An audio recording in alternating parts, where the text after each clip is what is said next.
გამარჯობა. თქვენ უსმენთ ფსიქოლოგია ქართულად. დღეს დიმიტრი უზნაძე და მისი ემოციური განცდათა ფსიქოლოგია. რა არის ემოცია? როგორ იბადება გრძნობები? ქართული ფსიქოლოგიის კლასიკური ნაშრომი. დიმიტრი უზნაძე. ემოციური განცდათა ფსიქოლოგია. ემოციური განცდები. პირველი. ცნობიერების მუშაობის უკიდურესი ეტაპები. განწყობის როლი ცოცხალი არსების ქცევის პროცესში ძალიან დიდია. დიდია იგი კერძოდ ადამიანის ქცევის პროცესშიც, მაგრამ ის უდიდესი მიღწევები, რომელიც ადამიანს აქვს მოპოვებული, განწყობის უშუალო გავლენით მაინც არ აიხსნება. ადამიანი რომ უშუალო გავლენის სამარად არ ჩენილიყო, იგი პირუტყვის ცხოვრების დონეს ალბათ ვერასოდეს ვერ ასწდებოდა.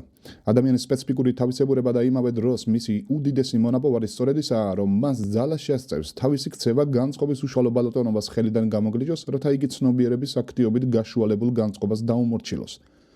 ცნობიერება ადამიანის ქცევის უსპეციფიკურესი ფაქტორია. მაგრამ ცნობიერება ნივთი არაა, რომ ერთხელ და სამუდამოდ გამოკვეთილი, მარად უცვლელი სახით იჩენდეს თავს. იგი უფრო პროცესია, რომელიც ყოველს კერძო შემთხვევაში განვითარების რამოდენიმე საფეხურს გაივლის. მისი სათავე რასაკვირველია სინამდვილის პირველად ასახვაში, ესე იგი განწყობაში უნდა ვეძიოთ. ყოველი ცნობიერება მას ეყრდნობა და მისგან მომდინარეობს. მაშასადამე ცნობიერების განვითარების პირველი ეტაპი ჯერ კიდევ უშუალოდ ემიჯნება განწყობას, უშუალოდ უკავშირდება სუბიექტის მთლიან მდგომარეობას. იგი ასე თუ ისე განწყობილი სუბიექტის ასახვას უფრო წარმოადგენს, ვიდრე ობიექტური სინამდვილის დიფერენცირებულ სურათს. ამ უკანასკნელის ცნობიერება თავის განვითარებას მხოლოდ ბოლო საფეხურზე აღწევს. მისი უკანასკნელი მიზანი ობიექტური სინამდვილის მრავალფეროვნების ცნობიერ ასახვაში მდგომარეობს. ამრიგად, ცნობიერების ორი უკიდურესი ეტაპი, დასაწყისი და საბოლოო ეტაპი ასეთია. თავში ცნობიერება სუბიექტის მთლიანი მდგომარეობის ასახვას წარმოადგენს. აქ იგი სუბიექტურია და მთლიანობითი. ბოლო საფეხურზე კი პირიქით, იგი ობიექტური სინამდვილის დიფერენცირებული მრავალფეროვნების ასახვას ესწრაფვის. აქ იგი ობიექტურია და განაწევრებული. ცნობიერების ჩვეულებრივი მუშაობა ამ ორს ურთიერთის საწინააღმდეგო პოლუსს შუა მიმდინარეობს. ბუნებრივად იბადება საკითხია, რა მოვლენების სახით იჩენენ თავს ცნობიერების განვითარების ეს ეტაპები. მეორე, ემოციური განცდის შედარებითი პრიმიტულობა. პირველ რიგში საინტერესოა გავარკვიოთ, რა გვაქვს ცნობიერებაში ისეთი, რომ ჩვენი სუბიექტური მდგომარეობის მთლიანობითი ხასიათის ასახვას წარმოადგენს. რა განცდები გვაქვს ისეთი, რომ ჩვენი განწყობის მიჯნაზე არსებულად და მაშასადამე ცნობიერების გამოვლენის ყველაზე უფრო პრიმიტიულ ფორმად შეიძლებოდეს ვიგულისხმოთ. ავიღოთ ჩვენი ცნობიერების სხვადასხვა შესაძლო შინაარსი, დავიწყოთ იმით, რასაც ჩვეულებრივ შემეცნების პროცესებს უწოდებენ. აღქმა, წარმოდგენა, აზრი, ყველაფერი ეს ხომ უთუოდ რაიმე ობიექტს გულისხმობს, უთუოდ ჩვენს გარეთ არსებულს. ობიექტური სინამდვილის შესახებ გვაცნობს რაიმეს. ეჭვია აღქმაც, წარმოდგენაცა და აზრიც ობიექტური სინამდვილის ასახვას იძლევა, იმის ასახვას, რაც ჩვენგან დამოუკიდებლად არსებობს და არა სუბიექტურისას. ამიტომაა, რომ მათ შემეცნებით პროცესებს უწოდებენ. მათი ძირითადი ტენდენცია ობიექტური სინამდვილის არა საზოგადოდ როგორმე ასახვაში, არამედ ზუსტ ასახვაში მდგომარეობს. მათ რამდენადაც შესაძლოა განაწევრებულს დიფერენცირებულ განცდაში. დიფუზიური აღქმა, წარმოდგენა ან აზრი თავის მიზანს ვერ აღწევს. თლიანის ისე ასახვა, რომ მისი ნაწილობრივი მომენტები ბურუსით იყოს მოცული, მაგალითად, ხის ისე აღქმა, რომ არ ხედავდე მის ნაწილებს, მის თვისებებს, ფოთლებსა და მათ ფერს. ერთის სიტყვით, რისამე ისე აღქმა, წარმოდგენა ან აზროვნება, რომ მისი ნიშნების შესახებ არაფერი იცოდე, არავითარ შემთხვევაში არ შეეფერება შემეცნებითი პროცესების აზრსა და დანიშნულებას. ამრიგად, შემეცნებითი პროცესებისთვის სწორედ ობიექტურობა და რამდენადაც შესაძლებელია ამ ობიექტურობის მაქსიმალურად განაწევრებული ასახვაა დამახასიათებელი. შემეცნება ობიექტური სინამდვილის მრავალფეროვნების ზუსტ ასახვას ესწრაფვის. მაშასადამე, ნათელია შემეცნებითი პროცესი ცნობიერების განვითარების ბოლო პოლუსს უფრო შეეფერება, ვიდრე მის დასაწყის ფაზას. იგი სწორედ იმის საწინააღმდეგო ნიშნებს შეიცავს, რაც ამ პირველი ფაზისთვისაა დამახასიათებელი.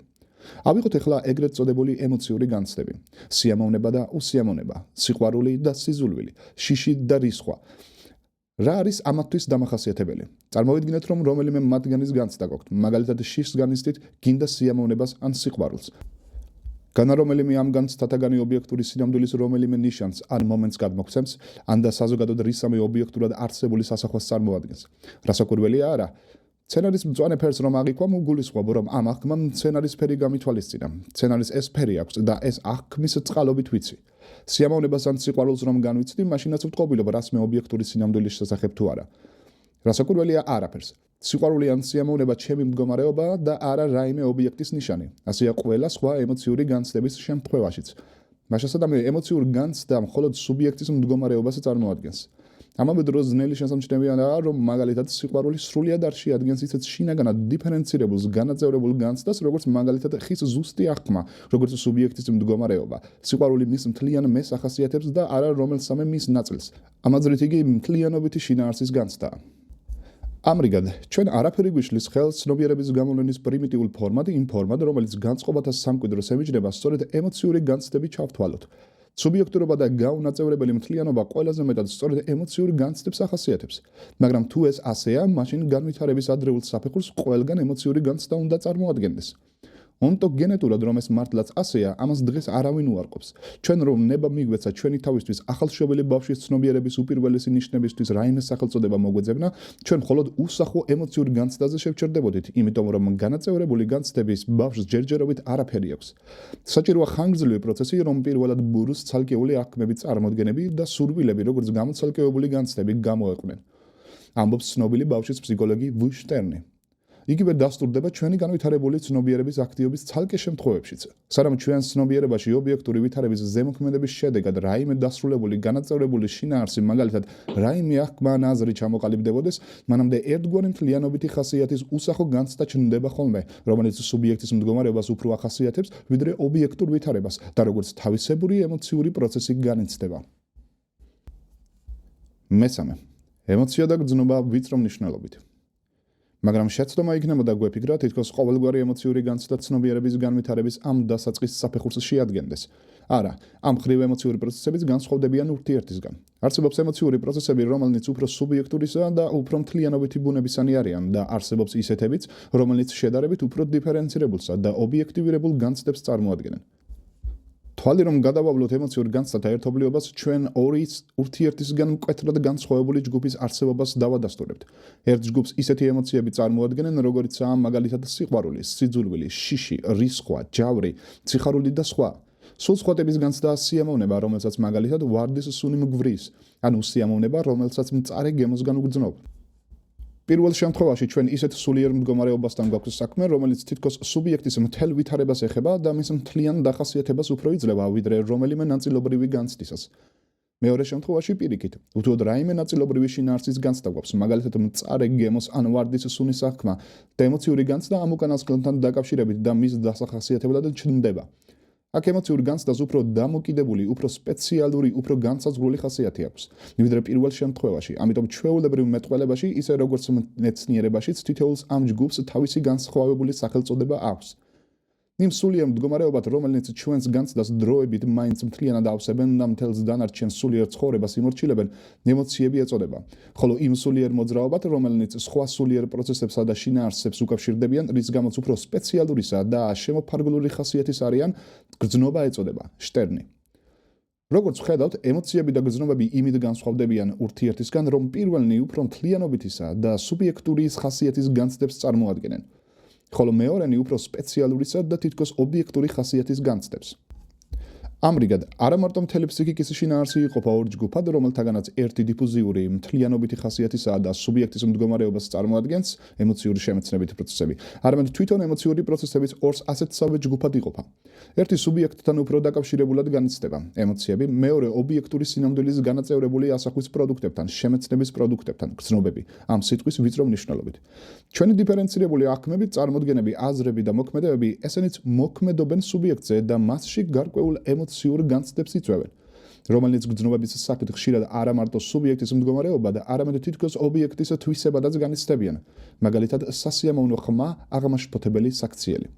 მიუხედავად იმისა, რომ ემოციური ცხოვრების ტიპიურსა და დამახასიათებელ განცდას ემოცია უფრო წარმოადგენს, ვიდრე გრძნობა, მე-19 საუკუნის კლასიკური ფსიქოლოგია მთელს თავის გულისხმურს მაინც ამ უკანასკნელს აქცევდა და ემოციური ცხოვრების არსის წვდომას აქედან მოელოდა. ეს იმით აიხსნება, რომ იგი ემოციური განცდებს არსებითად ისევე უყურებდა, როგორც შემეცნების პროცესებსაც, როგორც თავისებურ რთულ ფსიქიკურ შინაარსებს, რომელიც ელემენტარული შინაარსების შეერთების პროდუქტს წარმოადგენენ და ამიტომ პირველ რიგში ანალიზის თვალსაზრისით უნდა იქნენ შესწავლენილი. როგორც შემეცნებითი პროცესების შესწავლისას თავი და თავი ამოცანა შემეცნებითი ელემენტების აღმოჩენასა და მათ სისტემურ დალაგებაში მდგომარეობს, ისე აქაც ემოციური განცდების შესწავლისას ძირითად პრობლემად ემოციური ელემენტების დადგინების საკითხი ითვლებოდა. მაგრამ ამ მიზნისთვის ემოცია რასაკვირველია განსაკუთრებით არახელსაყრელ მასალას წარმოადგენს. სამაგეროდ გრძნობა ასეთი ანალიზის მეც შესაძლებლობას იძლევა. ამიტომ იყო, რომ კლასიკურ ბურჟუაზიულ ფსიქოლოგიაში ემოციური განცდების ფსიქოლოგია არსებითად თითქმის მხოლოდ გრძნობების კვლევით განისაზღვრებოდა. გრძნობა. პირველი, გრძნობის დამოუკიდებლობის საკითხი. ემოციური განცდები თვალსაჩინოდ განსხვავდებიან როგორც შემეცნებითის, ისე ნებელობითი განცდებისგან. ეს უდავოა, მაგრამ ეს არ ნიშნავს, რომ გრძნობა უსათუოდ როგორც დამოუკიდებელი ფსიქიკური ელემენტიც უნდა არსებობდეს. შესაძლებელია ემოციური განცდების შეგრძნებების თავისებური კომპლექსებისა და მათი თავისებური მიმდინარეობის მეც არაფერს წარმოადგენდნენ და მაშასადამე თავისი შინაარსის ელემენტურ შემადგენლობაში არაფერს სპეციფიკურს არ შეიცავდნენ. ფსიქოლოგიური აზროვნებისთვის, რომელსაც ფსიქიკური ელემენტების პრობლემა ერთ-ერთ ძირითად პრობლემად მიაჩნია, საკითხს ასე დაყენება სრულიად ბუნებრივია და სამართლიანი და მართლაც მე-19 საუკუნის ფსიქოლოგიაში საკითხი ემოციური ელემენტის დამოუკიდებლობის შესახებ ერთ-ერთ ძირითად საკითხს წარმოადგენდა. ბევრი ფსიქოლოგი გრძნობაში შეგრძნების ერთ-ერთ მხარეს ჩრედდა. მათი აზრით, შეგრძნებას რომელობისა და ინტენსიობის გვერდით მესამე მხარეც აქვს, გრძნობითი ტონი. მაშასადამე გრძნობა როგორც ცალკე დამოუკიდებელი ელემენტი არ არსებობს. მაგრამ ამ აზრის წინააღმდეგ აღნიშნავდნენ, რომ გრძნობითი ტონის მოთავსება შეგრძნების რომელობისა და ინტენსიობის გვერდით არაფრით არ შეიძლება გამართლდეს. შეგრძნებას რომ ინტენსიობა ან რომელობა აგუკვეთოთ, მისგან აღარაფერი დარჩება, იგი მოისპობაო. ხოლო რაც შეეხება გრძნობის ტონს, შეგრძნება უიმისოდაც შეიძლება არსებობდესო. მაგალითად, ტკბილის შეგრძნებას რომ სიტკბო ჩამოაშორო ან მისი სიძლიერე ნულზე დაიყვანოს, შეგრძნებიდან აღარაფერი დარჩება. ხოლო ის სიამოვნება რომ არ იგულისხმო, რომელსაც სიტკბო იწვევს, ამით თვითონ შეგრძნებას სრულიად არაფერი დააკლდება. კიულპე. ძალიან საინტერესოა შტუმპის შეხედულება, რომლის მიხედვითაც გრძნობა შეგრძნებათა თავისებურ კლასს წარმოადგენს. გარდა შეგრძნებათა ცნობილი კლასებისა, მხედველობის, სმენის და სხვა, კიდევ არსებობს შეგრძნებების ცალკე ჯგუფები, რომელთაც გრძნობითი შეგრძნებები უნდა ეწოდოსო, ამბობს შტუმპი. ამის საბუთად იგი ტკივილის შეგრძნებას ასახელებს, რომელიც უსიამოვნების გრძნობად განიცდება და სქესობრივი ტკბობისას, რომელიც პირიქით სიამოვნებად განიცდება. შტუმპის ეს დაკვირვება საგულისხმოა. უდავოა, რომ მართლაც გვაქვს შეგრძნებები, რომელიც ძალიან ძნელი გამოსარჩევი არიან გრძნობებისგან და ამიტომ შეგრძნებასა და გრძნობას შორის უფსკრულის გულისხმობა შეიძლება მართებული არ იყოს. მაგრამ შტუმპი ანგარიშს არ უწევს იმ გარემოებას, რომ ასეთი შეგრძნებების გრძნობითი რომელობა მტკიცე არ არის. ისინი ხან სიამოვნების სახით განიცდებიან, ხან უსიამოვნების სახით. ეს თვით ტკივილის შესახებაც კი ითქმის და განსაკუთრებით სქესობრივი ტკბობის შესახებ. ეგრეთ წოდებული მაზოხიზმის ფაქტი ამის უტყუარ საბუთს წარმოადგენს. თავისებური დასკვნები გამომდინარეობს გრძნობის დამოუკიდებლობის შესახებ ჯეიმსის სახელგანთქმული თეორიიდან. ის, რასაც გრძნობად განვესწრით, ნამდვილად ორგანულ შეგრძნებად დაინახავთ. არც ეს შეხედულებაა სწორი. გრძნობის დამოუკიდებლობის უარყოფის ცდები არც ერთი დამაჯერებელი არ აღმოჩნდა. დღეს დამტკიცებულად ითვლება, რომ ჩვენი ემოციური განცდები სპეციფიკურ სხვა ფსიქიკურ შინაარსებზე დაუყოვნად დამოუკიდებელ განცდას წარმოადგენს. მეორე, ელემენტარული გრძნობების ძირითადი რომელობები. პირველი საკითხი, რომელიც ბუნებრივად დგება ახლა ჩვენს წინაშე, ესაა საკითხი იმის შესახებ, თუ რა უნდა ჩაითვალოს იმ ელემენტარულ ემოციურ განცდად, რომელიც ყოველ კონკრეტულ ემოციურ განცდაში შეგხვდებათ. რა და რანაირი ელემენტარული ემოციური განცდა არსებობს. აღმოჩნდა, რომ პირველი შეხედვით აქ განცდების უფრო ღარიბნაირ სახეობასთან გვაქვს საქმე, ვიდრე შეგრძნებების შემთხვევაში. ფსიქოლოგთა უმრავლესობის აზრით, სულ ორი განსხვავებული ემოციური ელემენტი არსებობს: სიამოვნება და უსიამოვნება. და მთელი ემოციური ცხოვრება ამ ორი ელემენტისა და სხვადასხვა შემეცნებითი პროცესების კომბინაციებზე უნდა იქნეს დაყვანილი. დამახასიათებელია, რომ ყველაზე უფრო გავრცელებულ შეხედულებას მე-19 საუკუნეში ეგრეთ წოდებული სინგულარიზმი წარმოადგენდა, რომლის მიხედვითაც ელემენტარული სიამოვნების გრძნობა ისე, როგორც ელემენტარული უსიამოვნებისაც ერთია. რომ სხვადასხვა რომელობის სიამოვნება ან კვალიტატურად განსხვავებული უსიამოვნების გრძნობები არ არსებობს. სიმფონიური მუსიკის მოსმენისას აღზრული სიამოვნების გრძნობა და გემრიელი საჭმელის მიღებისას განცდილი სიამოვნება არსებითად ერთი და იგივეა. სიამოვნება სიამოვნებაა და უსიამოვნება უსიამოვნებაო, მაგრამ თუ ამის მიუხედავად ესთეტიკური სიამოვნება ჩვენ მაინც სხვანაირი გვეჩვენება, ვიდრე გემოსთან თუ სუნთან დაკავშირებული სიამოვნება, ეს მხოლოდ იმით აიხსნება, რომ ამ შემთხვევაში არსებითად ერთსა და იმავე ელემენტარულ გრძნობასთან განსხვავებული წარმოდგენები გვაქვს დაკავშირებულიო. განსხვავება მაშასადამე თვითონ გრძნობას კი არ ეხება, არამედ უფრო იმ შემეცნებით შინაარსს, რომელიც ამ გრძნობასთანაა დაკავშირებული. ასეთია სინგულარიზმის შეხედულება. მის უპირატესობას ის გარემოება შეადგენს, რომ ემოციური განცდათა უთვალავი ნაირსახეობა სულ ორს განსხვავებულ რომელობაზეა დაყვანილი და მაშასადამე მაქსიმალურად გამარტივებული. თვითონ ეს ორი რომელობაც არსებითად ორს დამოუკიდებელ რომელობას როდი წარმოადგენს. არამედ მხოლოდ ურთიერთის უარყოფას. არსებობს სიამოვნება და მისი უარყოფა, ესე იგი უსიამოვნება. ეს უკანასკნელი მაშასა და ეს სიამოვნების უბრალო აღკვეთაა, მეტი არაფერი. იგივე შეიძლება ითქვას უსიამოვნების შესახებაც. შოპენჰაუერი ყოველ შემთხვევაში ამტკიცებდა, რომ ნამდვილად მხოლოდ ერთი განცდა არსებობს, სახელდობრივი უსიამოვნების განცდა და რომ ეგრეთ წოდებული სიამოვნება მხოლოდ იმას ნიშნავს, რომ ამ მომენტში უსიამოვნებას არ განვიცდი, მეტს არაფერსო. ამრიგად საბოლოოდ გამოდიოდა, რომ გრძნობები ურთიერთისგან მხოლოდ გრადუალურად განსხვავდებიან, რომ რომელობით ის განსხვავებულობას აქ არსებითად ადგილი არ აქვს. უნდა ითქვას, რომ ეს დასკვნა მშვენივრად ეთანხმება იმ მექანისტურ მსოფლმხედველობას, რომელიც მაშინ მე-19 საუკუნის ბუნების მეცნიერებაში იყო გამეფებული და ფსიქოლოგიაში სანატრელ ნიმუშად ითვლებოდა და ამიტომაც ფართოდ იყო გავრცელებული. მაგრამ კლასიკური ფსიქოლოგიის ეს დასკვნები გრძნობათა შესახებ თვალსაჩინოდ ეწინააღმდეგება ყველაფერს, რასაც ამ შემთხვევაში ყოველი მეტად თუ ნაკლებად ობიექტურად წარმართული დაკვირვება გვეუბნება. საქმე ისაა, რომ არავითარ შემთხვევაში არ შეიძლება ითქვას, რომ უსიამოვნება მხოლოდ სიამოვნების უარყოფას წარმოადგენს, რომ იგი დამოუკიდებელს არაფერს შეიცავს. არა, სიამოვნება და უსიამოვნება ორივე სრულიად განსხვავებული რომელობის განცდებს წარმოადგენენ, რომელთაც არაფერი საერთო არ აქვთ ურთიერთის უარყოფასთან. ხიარულება მაგალითად სიამოვნების კატეგორიას ეკუთვნის, წუხარება უსიამოვნებისას. განა შეიძლება ითქვას, რომ ხიარულების განცდა მწუხარების უარყოფას ნიშნავს, ან და მწუხარების განცდა ხიარულებისას, უეჭველია ორივე სრულიად დამოუკიდებელი ხასიათის განცდებს წარმოადგენენ და ისინი მარტო პლუს ან მინუს ნიშნით როდი განსხვავდებიან ერთმანეთისგან. გარდა ამისა, არც იმის თქმა შეიძლება, რომ თვითონ სიამოვნების გრძნობათა შორის ისე როგორც უსიამოვნების გრძნობათა შორისაც მხოლოდ გრადუალური განსხვავება არსებობდეს. ვინც თავის განცდას ჩაუკვირდება, როდესაც იგი სიმფონიური მუსიკით ტკბება და როდესაც იგი გემრიელ საჭმელს შეექცევა, ის უჭუეჭველად შეძლებული იქნება თქვას, რომ მართალია ორივე შემთხვევაში სიამოვნებას განიცდის, მაგრამ ამ ორ განცდას შორის ძალიან დიდი რომელობითი განსხვავებაა, რომ მათ შორის შეიძლება ითქვას არაფერია საერთო. ყოველ შემთხვევაში თვითონ განცდების შინაარსს რომ მივაქციოთ ყურადღება, მათში ვერაფერს ვნახავთ ერთნაირს. სიამოვნების ყოველი ცალკე შემთხვევა ახალ ემოციურ რომელობას წარმოადგენს, ისე როგორც უსიამოვნების ყოველი ერთეული შემთხვევაც. არსებობს უთვალავი რომელობითი განსხვავებული ელემენტარული სიამოვნება, ისე როგორც უთვალავი რომელობითი განსხვავებული ელემენტარული უსიამოვნება, ეგრეთ წოდებული პლურალიზმი, წინააღმდეგ სინგულარიზმისა, ელემენტარულ გრძნობათა კვალიტატური მრავალიანობის აზრს იცავს. განსაკუთრებით ენერგიული დამცველი პლურალიზმს ვუნდტის სახით ჰყავდა. მაგრამ ვუნდტი ჩვეულებრივზე უფრო შორს მიდიოდა. იგი ამტკიცებდა, რომ ელემენტარულ გრძნობათა მრავალსახიანობა არავითარ შემთხვევაში სიამოვნება უსიამოვნების კატეგორიით არ ამოიწურება, რომ გარდა ამ ჰედონისტური სიამოვნება უსიამოვნების კატეგორიისა არის სხვა კატეგორიაც, რომ არსებობს კიდევ აღელვება და დამშვიდება. ერთის მხრივ დაძაბვა და შვება, მეორეს მხრივ სამივე ეს კატეგორია დამოუკიდებელია ურთიერთისგან და მათი ერთმანეთზე დაყვანა შეუძლებელია. გარდა ამისა, თითოეული მათგანი მხოლოდ საერთო სახელწოდებას წარმოადგენს, რომელიც კვალიტატურად განსხვავებულ გრძნობათა უთვალავ მრავალიანობას აერთიანებს. ისე, როგორც ფსიქოლოგიის სხვა პრობლემების შემთხვევაში, ვუნდტის პოზიცია აქაც ორაზროვანია.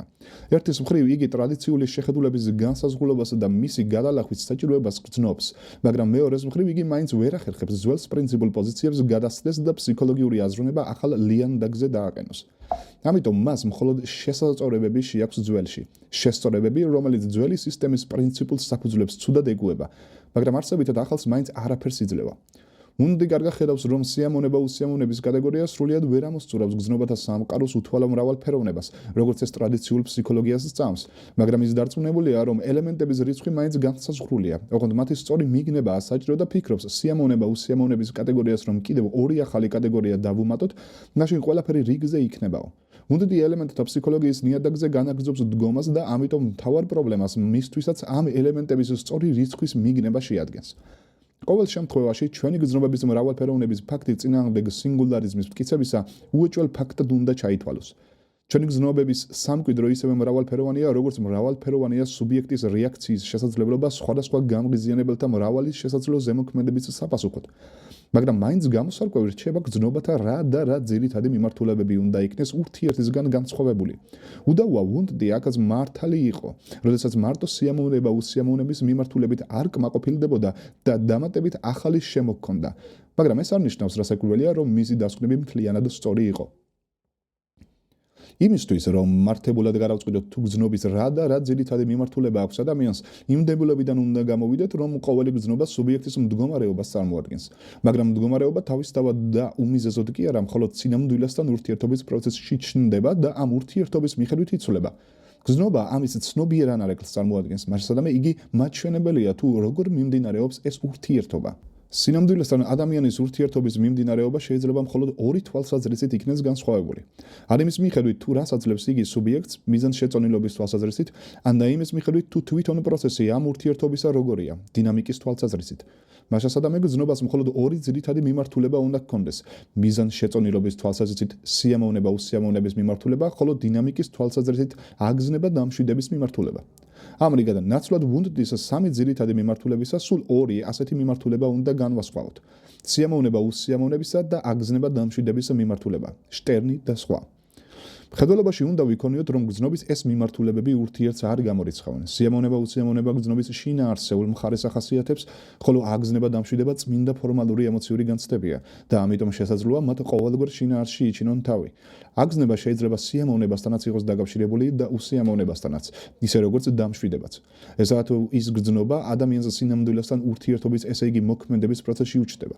როდესაც მოქმედება მიმდინარეობს, როდესაც იგი ჯერ კიდევ აქტუალურია, ამას სუბიექტი აგზნებულობის სახით განიცდის. აგზნებულობა შტერნის თქმით გზის გზნობაა. ესე იგი გზნობა, რომელიც მოქმედების პროცესთანაა დაკავშირებული და არა იმის შედეგთან. მოქმედების ბოლოს მის შედეგს თან ახლავს დამშვიდების გზნობა, შედეგის გზნობა შტერნის მიხედვით. ადვილი წარმოსადგენია, რომ როგორც მოქმედების პროცესი, ისე მისი ბოლოც სიამოვნების აღძვრელიც უნდა იყოს და უსიამოვნებისაც. მასშესადამე მოქმედების გზნობა აგზნება შესაძლოა ორგვარის სახით იჩენდეს თავს, ან სასიამოვნო აგზნებულობისა და ან უსიამოვნო აგზნებულობის სახით. იგივე ითქმის შედეგის გზნობის შესახებაც. დამშვიდებაც შეიძლება ორგვარი იყოს, ან სასიამოვნო და ან უსიამოვნო. ამრიგად, სიამოვნება და უსიამოვნება ჩვენი მოქმედების არა მარტო შედეგებთან არის დაკავშირებული, ადამიანი მხოლოდ იმის გამო როდი განიცდის სიამოვნებას ან უსიამოვნებას, რომ საგანს ან პროდუქტს ეუფლება, რომელიც მის მოთხოვნილებას აკმაყოფილებს. არა, სიამოვნება და უსიამოვნება თვითონ აქტიობის პროცესთანაც არის დაკავშირებული. ამის შემდეგ გასაგები ხდება, რომ თამაში მხოლოდ როგორც პროცესი იძლევა სიამოვნებას, რომ შემოქმედების პროცესი თვითონ წარმოადგენს სიამოვნების წყაროს, რომ დასასრულს ჩვენ მარტო იმისთვის კი არ ვშრომობთ, რომ გარკვეული პროდუქტი შევქმნათ, რომელიც ჩვენს მოთხოვნილებას აკმაყოფილებს, არამედ იმისთვისაც, რომ თვითონ შრომის პროცესში ვპოულობთ სიამოვნებას. ეს რომ ასე არ ყოფილიყო, მაშინ თამაშსა და შემოქმედებას რომ თავი დავანებოთ, შრომა თავის განვითარებულ ფორმებში, წარმოებითი შრომა სრულიად შეუძლებელი იქნებოდა.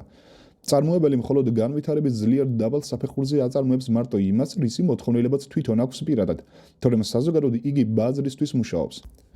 მით უმეტეს გაუგებარი იქნებოდა ის არაჩვეულებრივი შრომის ენთუზიაზმი, რომელიც ჩვენს სტახანოვურ მოძრაობას ახასიათებს. შრომის პროცესი თვითონ წარმოადგენს სიამოვნების წყაროს. მესამე. გზნობათა კლასიფიკაცია. სიამოვნება, უსიამოვნება და აგზნება და მშვიდება გზნობის ძირითადი რომალობებია, მაგრამ ესენი ელემენტარული გზნობებია, რომელიც ყოველ ემოციურ განცდაში შედის. თვითონ ემოციური განცდა ყოველთვის რთული მთლიანია. მათში ამ ელემენტებს გარდა სხვებიც მოიპოვება, განსაკუთრებით კი სხვადასხვაგვარი შემეცნებითი შინაარსი, აღქმა, წარმოდგენა, აზრი, კონკრეტულად გზნობის აღმოცენება ასე უნდა წარმოვიდგინოთ. ობიექტურ სინამდვილესთან ურთიერთობის ნიადაგზე ჩვენ ცნობიერებაში სხვადასხვა განცდა ჩნდება, რომელიც ამ ობიექტური სინამდვილის ასახვას წარმოადგენს. ჩვენ ვხედავთ კონკრეტულ საგნებს ყველა მათი გზნობადი თვისებებით, მათ ფერს, სიდიდეს, ფორმას, აღვქვამთ მათ სუნდს, გემოს, ვამჩნევთ სიმძიმეს, ტემპერატურას და თითოეული ეს შინაარსი რაღაც ემოციურ მდგომარეობას, რაღაც გზნობასაც იწვევს ჩვენში. რა თქმა უნდა, არა უშუალოდ წინააღმდეგ უშუალობის თეორიისა, მაგალითად ფერის სიამოვნებისას, სუნი უსიამოვნებისას, მაგრამ შესაძლოა მთელი საგნის აღქმამაც გამოიწვიოს რაიმე გზნობა. ასეთ შემთხვევაში ჩემთვის მთავარი თვითონ საგანია, ან მისი ცალკე თვისება. მე მას აღვიქვამ და ამ აღქმასთან ერთად ის გზნობაც მეძლევა, რომელსაც ამ საგნის ან მისი ცალკე თვისებების აღქმა იწვევს ჩემში. ამიტომაც ეს საგანი არა მარტო გარკვეული ობიექტური თვისებების ფერის, ფორმის, სიდიდის მატარებლად მეჩვენება, იგი არა მარტო ამ თვისებით ხასიათდება, არამედ ივითაც, რომ მას მაგალითად სასიამოვნო სუნი აქვს, რომ იგი საერთოდ მოსაწონია. როგორც ვხედავთ, ჩემი აღქმის საგანი არა მარტო ობიექტურ თვისებებს შეიცავს, არამედ იმ თვისებებსაც, რომ იგი ჩემში სიამოვნების გზნობას იწვევს. მასშტაბად გზნობა ამ შემთხვევაში სუბიექტს კი არ ახასიათებს, არამედ გაცილებით უფრო საგნების იმ თვისებას გაითვალისწინებს, რომელსაც იგი სუბიექტზე ზემოქმედების შემთხვევაში იჩენს. ეს საგანი ისეთია, რომ იგი ადამიანში სიამოვნებას იწვევს, თითქოს ასე გვეუბნება გზნობა. ამრიგად, როდესაც ჩვენ ობიექტი გვაინტერესებს, მის ასახვაში არა მარტო ობიექტური თვისებები შედის, არამედ სუბიექტურიც. ესე იგი ის თვისებაც, რომ მას ჩვენში გარკვეული გზნობის გამოწვევა შეუძლია. ასეთ შემთხვევაში ემოციური განცდა ობიექტური ვითარების დახასიათებად იქცევა. იგი საკუთრივ გზნობის სახით გვევლინება.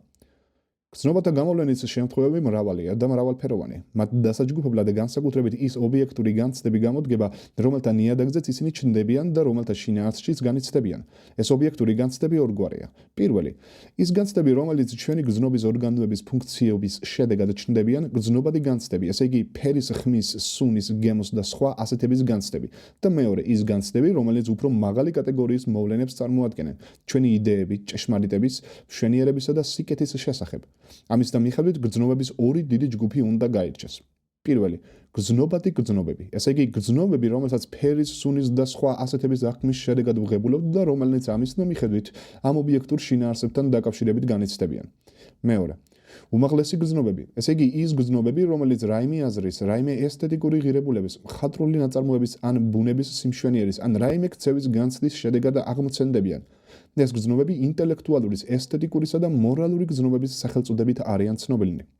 საკმარისია ოდნავ ჩავუკვირდეთ იმ წამსვე შევამჩნიოთ, რომ ჩვეულებრივი ამ გრძნობების განცდის შემთხვევაში სუბიექტის მდგომარეობა საგანგებო ცვლილებას არ განიცდის და გრძნობიერების წინა პლანზე არ დგება.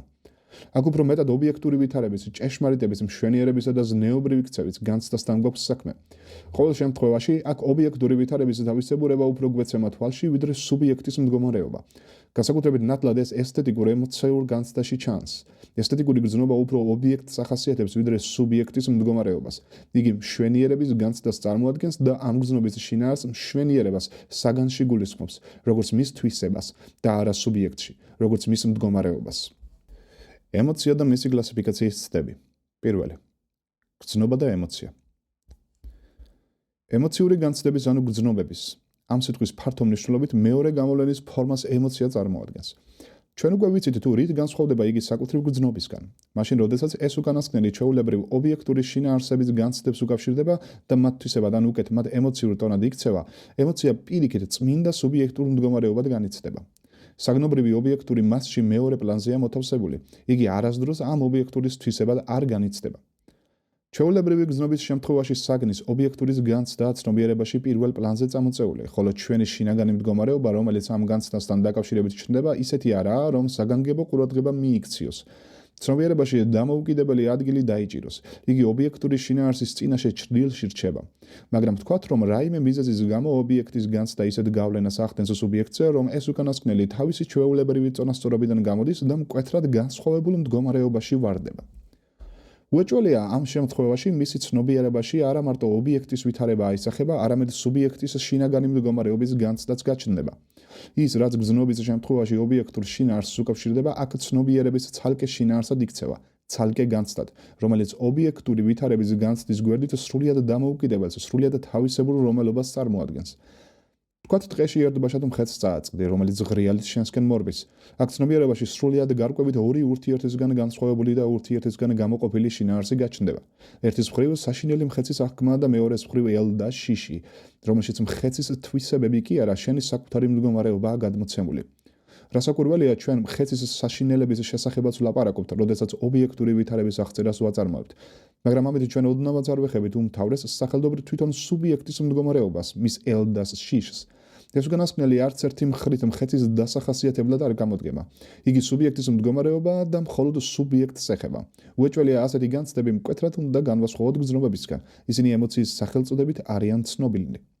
მაგრამ ადვილი შესაძლებელია, რომ რომელიმე გრძნობა ნამდვილ ემოციად გადაიზარდოს. ავიღოთ სრულიად ჩვეულებრივი გრძნობა და ვიგულისხმოთ, რომ მისი ინტენსიობა თანდათანობით ძლიერდება. ადვილი შესაძლებელია ამ ინტენსიობის ზრდის პროცესში ისეთი მომენტი დადგეს, რომ ამ გრძნობამ არა მარტო ობიექტის თვისების, არამედ სუბიექტის შეცვლილი მდგომარეობის განცდის სახით იჩინოს თავი ცნობიერებაში. ამ შემთხვევაში ჩვენ უკვე ემოციასთან გვექნება საქმე. ეს რასაკვირველია, სრულიად არ ნიშნავს, რომ გრძნობა და ემოცია იმით განსხვავდებოდნენ ურთიერთისგან, რომ ემოციური განცდის ინტენსიობის სხვადასხვა საფეხურს წარმოადგენდნენ, რომ ემოცია უფრო ინტენსიური გრძნობა იყოს და მეტი არაფერი.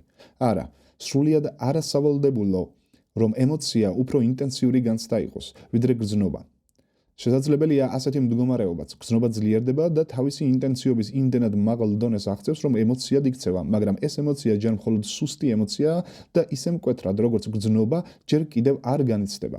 ადვილი შესაძლებელია, რაიმე ობიექტი ინტენსიურ უსიამოვნების გრძნობას იწვევდეს, მაგრამ ეს გრძნობა მხოლოდ ოდნავ შესამჩნევი შიშის ემოციაში გადადიოდეს.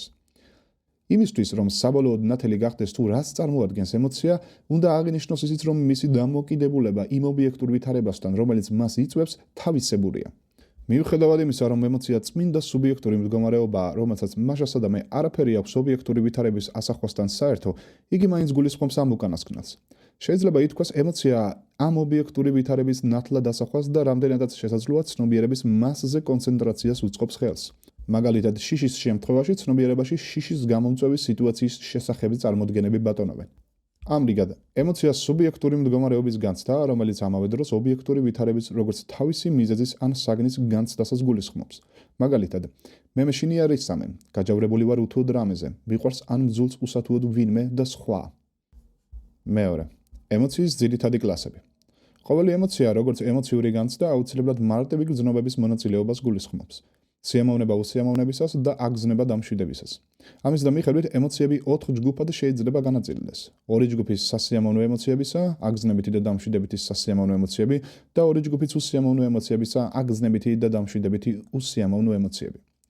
მაგრამ ეს დაჯგუფება ძალიან ზოგადია და მისი შემდგომი დიფერენციაციაა საჭირო. ახალი ცდებიდან, რომელიც ემოციების დაჯგუფების სათქმის ეხება, განსაკუთრებით საყურადღებოა მაკ-დაუგოლის, ვუშტერნისა და შნაიდერის ცდები. მაკ-დაუგოლი ემოციების კლასიფიკაციის საფუძვლად ინსტინქტებს იყენებს და ემოციათა იმდენ ჯგუფს განასხვავებს, რამდენი განსხვავებული ინსტინქტიც არსებობს. მაკ-დაუგოლის კლასიფიკაცია მის პრინციპულ შეხედულებას ემყარება, რომლის მიხედვით ემოციას ინსტინქტური საფუძველი აქვს და იგი ინსტინქტური პროცესის აფექტური გამოვლენის მეტს არაფერს წარმოადგენს. მაკ-დაუგოლის მიხედვით თავდაცვის ინსტინქტს ახლავს თან შიშის ემოცია, აგრესიობის ინსტინქტს რისხვა, უკუგდების ინსტინქტს ზიზღი, მშობლიურ ინსტინქტს სინაზე, დამოკიდებულების ინსტინქტს უმწეობის ემოცია, გამრავლების ინსტინქტს სექსუალური ემოცია, ცნობის მოყვარეობის ინსტინქტს გაკვირვების ემოცია, დამორჩილების ინსტინქტს დამოკიდებულების მორჩილების გზნობა, თავის განმტკიცების ინსტინქტს სიამაყე, სოციალური ინსტინქტს მარტოობის ემოცია, ნადირობის ინსტინქტს მადა, საკუთრების ინსტინქტს მფლობის ემოცია, მშენებლობის ინსტინქტს შემოქმედების ემოცია, სიცილის ინსტინქტს მხიარულება. საკმარისია თვალი გადავავლოთ ამ კლასიფიკაციას, რათა იმ წამსვე შევამჩნიოთ, რომ აქ ზოგი რამ ინსტინქტად არის დასახელებული, რაც არავითარ შემთხვევაში ინსტინქტს არ წარმოადგენს და ზოგი რამ ემოციად, რაც ემოციად არ ჩაითვლება. ეს იმით აიხსნება, რომ მაკ-დაუგოლის კლასიფიკაციას თვითონ ამოსავალი პუნქტი აქვს მცდარი. სრულიად შეუწყნარებელია ადამიანის ემოციური ცხოვრება, რომელიც ეგოდან მჭიდროდაა მის სოციალურ განვითარებასთან დაკავშირებული ინსტინქტებზე იქნეს დაყვანილი და ამრიგად მისი განვითარების ყოველი შესაძლებლობა სრულიად უარყოფილი იქნეს. მაკ-დაუგოლის ამ შეხედულების მიხედვით გამოდის, თითქოს ადამიანის ემოციები მისი ინსტინქტების მსგავსად ერთხელ და სამუდამოდ იყვნენ მოცემული და მათი შეცვლა შეუძლებელი იყოს. ვუშტერნის დაჯგუფებას ნაკლებ პრინციპული ხასიათი აქვს. იგი იმ მოსაზრებიდან გამოდის, რომ ემოცია მთლიანი პიროვნების მდგომარეობას წარმოადგენს. ამიტომ იგი პიროვნების ცხოვრების მთლიან მიმდინარეობასთან დაკავშირებით უნდა იქნეს შესწავლილი. ადამიანის ცხოვრების მიმდინარეობისთვის კი განსაკუთრებული მნიშვნელობა დროს აქვს. ადამიანის ცხოვრება აწმყოში მიმდინარეობს, მაგრამ იგი წარსულსაც შეიცავს და მომავალსაც. ამის მიხედვით ყველა გრძნობები 3 ჯგუფად შეიძლება გაიყოს. პირველი, აწმყოს გრძნობები, რომელსაც შეადგენენ გუნება, აფექტი, საკუთარი ყოველდღიური ქცევის წარმმართველი გრძნობები და განცდების გრძნობის ტონი. მეორე, მომავლისკენ მიმართული გრძნობები, ასეთია მოთხოვნილება, როგორც გრძნობა, წინასწარი გრძნობა მომავლისა, მოლოდინი, შიში, იმედი. მესამე, წარსულისკენ მიმართული გრძნობები, დადებითი, ახლოობის გრძნობა, სიყვარული, ერთგულება, პატრიოტიზმი, უარყოფითი, დარდი, დამოკიდებულების გრძნობა. დროზე უფრო ხელსაყრელი თვალსაზრისია ობიექტური ვითარება, რომელთან დაკავშირებითაც ჩნდება ესა თუ ის ემოცია. ამ მხრივ საყურადღებოა კურტ შნაიდერის კლასიფიკაცია. ყოველი ემოცია სამართლიანად აღნიშნავს და შნაიდერი უთუოდ ეხება რასმე. იგი რეაქციის ხასიათისაა. ეს რაღაც კი შესაძლებელია სამგვარი იყოს: მდგომარეობა, საკუთარი თავი, სხვა ვინმე. აქედან ემოციებიც სამგვარია. ა. მდგომარეობის ემოციები. ა. სასიამოვნო, სიხარული, სიამოვნება, მხიარულება, ბედნიერება, სიმშვიდე, დარწმუნებულება, კმაყოფილება.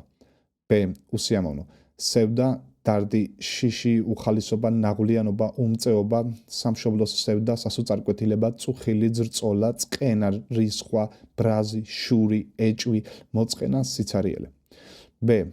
თავის მიმართა ემოციები. სასიამოვნო, ძალა, სიამაყე, თავმოწონება, თავისი ღირსების დაცვა, ჯიუტობა, თავისი უპირატესობის გრძნობა. უსიამოვნო, სირცხვილი, ბრალიანობის გრძნობა, სინანული, დარწხვენა, თავდაჭერებულობა, თავდაბლობა. სხვის მიმართი გრძნობა, სასიამოვნო. სიყვარული, სიმპათია, ნდომა, თანაგრძნობა, პატივისცემა, ინტერესი, მოწონება, მადლიერება, კეთილგანწყობა, თაყვანისცემა, აღფრთოვანება. უსიამოვნო. სიძულვილი, ზიზღი, უნდობლობა, არაფრად ჩაგდება, მტრობა, დაცინვა, უკმაყოფილება, აღშფოთება. გარდა ამ გრძნობებისა არსებობს კიდევ ისეთი ემოციური განცდებიც, რომელიც სიამოვნების ელემენტებსაც შეიცავს და უსიამოვნებისასაც, მაგალითად დარდი, უარის გრძნობა. საერთოდ ემოციათა დამაკმაყოფილებელი კლასიფიკაცია დღემდე არ არსებობს. ეს იმით აიხსნება, რომ თვითონ ემოციის ბუნება არ არის ჯერ კიდევ საკმარისად შესწავლილი. პრაქტიკულად შნაიდერის კლასიფიკაცია უფრო გამოსადეგია ვიდრე სხვები. ემოციურ განცდათა რომელობითი დახასიათება. პირველი, სუბიექტურობა. ერთი, რითაც ემოციური განცდა მკვეთრად განსხვავდება ყველა სხვა განცდისგან, ეს მისი სუბიექტურის ხასიათია. ანუ ის გარემოება, რომ იგი სუბიექტის მდგომარეობად განიცდება.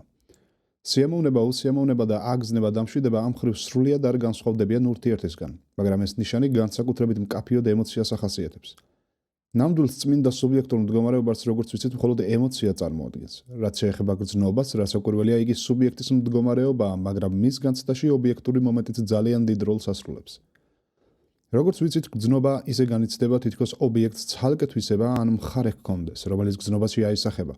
მიუხედავად ამისა, შეგრძნებასა და გრძნობას შორის მაინც დიდი განსხვავებაა. მაშინ, როდესაც პირველი წმინდა ობიექტურ მოცემულობად განიცდება, რომელშიც სუბიექტის სრულიად არაფერი ჩანს, მაგალითად ფერი ან ხმა, მეორე, ესე იგი გრძნობა ყოველთვის სუბიექტს გულისხმობს. და თუ კი რამეა მასში ობიექტური ვითარების ყოველთვის სუბიექტისადმი მიმართების ასპექტი, მაგალითად სასიამოვნო ხმა. ამრიგად, სუბიექტურობა ის აუცილებელი ნიშანია, რომელიც საერთოდ ახასიათებს ემოციურ პროცესებს, როგორც მარტივ გრძნობას, ისე რთულ ემოციასაც. მეორე, პოლარული ხასიათი. ემოციური განცდების ძირითად რომელობათა განსაკუთრებით სპეციფიკურ თავისებურებას ის გარემოება შეადგენს, რომ თითოეული მათგანი ორს პოლარულად საწინააღმდეგო მიმართულებას შეიცავს. სიამოვნება და უსიამოვნება, აგზნება და დამშვიდება ორივე პოლარულად დაპირისპირებული წევრებისგან შედგება. ეს იმით აიხსნება, რომ ის რაც საფუძვლად უდებს თითოეულს მათგანს, თვითონაა პოლარული ბუნების. ადამიანის აქტიობას მიზნად აქვს ყოველთვის რაიმე მოთხოვნილების დაკმაყოფილება, მაგრამ სამწუხაროდ ეს აქტიობა ყოველთვის წარმატებით ვერ სრულდება. იგი ან აღწევს თავის მიზანს, ან ვერა. მაშინ სადამე მას ნამდვილი პოლარული ხასიათი აქვს. ამიტომ საკვირველი არაა, რომ სუბიექტის მდგომარეობაც ორგვარია. როდესაც აქტიობა მიზანს აღწევს, მაშინ მისი მოთხოვნილება კმაყოფილდება და ეს გარემოება თავის ან არეკლს კმაყოფილების ან სიამოვნების გრძნობაში პოულობს. როდესაც პირიქით აქტიობა მარცხით თავდება, მოთხოვნილება დაუკმაყოფილებელი რჩება და სუბიექტი უკმაყოფილებას ან უსიამოვნებას განიცდის. ამრიგად, სიამოვნება უსიამოვნების პოლარული ხასიათი გასაგები ხდება. პრინციპულად იგივე უნდა ითქვას აგზნება დამშვიდების შესახებაც. ამათი პოლარული მიმართულებაც მათი საფუძვლიდან გამომდინარეობს. ყოველი ცოცხალი ორგანიზმისთვის აქტიობაა დამახასიათებელი. მაგრამ მთელი სიცოცხლის შინაარს მარტო აქტიობა როდის შეადგენს. ცოცხალი არსება არა მარტო ხარჯავს თავის ენერგიას, ესე იგი აქტიობს, არამედ მას ისეთი პერიოდებიც აქვს, რომ იგი ამ ენერგიას აგროვებს. პირველი, ესე იგი აქტიობის პერიოდი აგზნებულის სახით იჩენს თავს ცნობიერებაში. მეორე, მოსვენების, ანუ ენერგიის დაგროვების პერიოდი, დამშვიდების სახით. მესამე, პოლუსების ასიმეტრიულობა. მაგრამ პოლარულობა, რომელიც გრძნობას ახასიათებს, თავისებური პოლარულობაა. იგი შტერნის თქმით ასიმეტრიულია. ეს იმას ნიშნავს, რომ გრძნობის საწინააღმდეგო პოლუსები მარტო ურთიერთის უარყოფას როდი წარმოადგენენ. სიამოვნებასა და უსიამოვნებას შორის მარტო ის განსხვავება კი არაა, რომ ერთი მეორეს უარყოფდეს, როგორც ფიქრობდა მაგალითად შოპენჰაუერი. არა, ეს გრძნობები რომელობითაც განსხვავებულ განცდებს წარმოადგენენ და ამიტომ არც რაოდენობით შესაძლებელი ერთმანეთს. ავიღოთ სიამოვნება უსიამოვნების მიმართულება. რასაკვირველია, იგი პოლარულია. სიამოვნება ერთი პოლუსია, უსიამოვნება მეორე. მაგრამ იგი სიმეტრიული არაა. იგი რომ სიმეტრიული ყოფილიყო, მაშინ ყოველ სიამოვნების გრძნობას თავისი საწინააღმდეგო უსიამოვნების გრძნობა უნდა ჰქონოდა და პირიქით უსიამოვნების გრძნობას თავისი საწინააღმდეგო სიამოვნება. მაგრამ ცხადია, ის ასე არ არის. ჩვენ გვაქვს მთელი რიგი გრძნობებისა, რომელიც სიამოვნება უსიამოვნების ან ერთ მიმართულებას ეკუთვნიან, ან მეორეს, მაგრამ თავისი საწინააღმდეგო გრძნობები მათ სრულიად არ აქვთ. ეს განსაკუთრებით ხშირია ემოციების შემთხვევებში, მაგრამ არც მარტივი გრძნობების შემთხვევებშია ეს მაინდა-მაინც იშვიათი მოვლენა.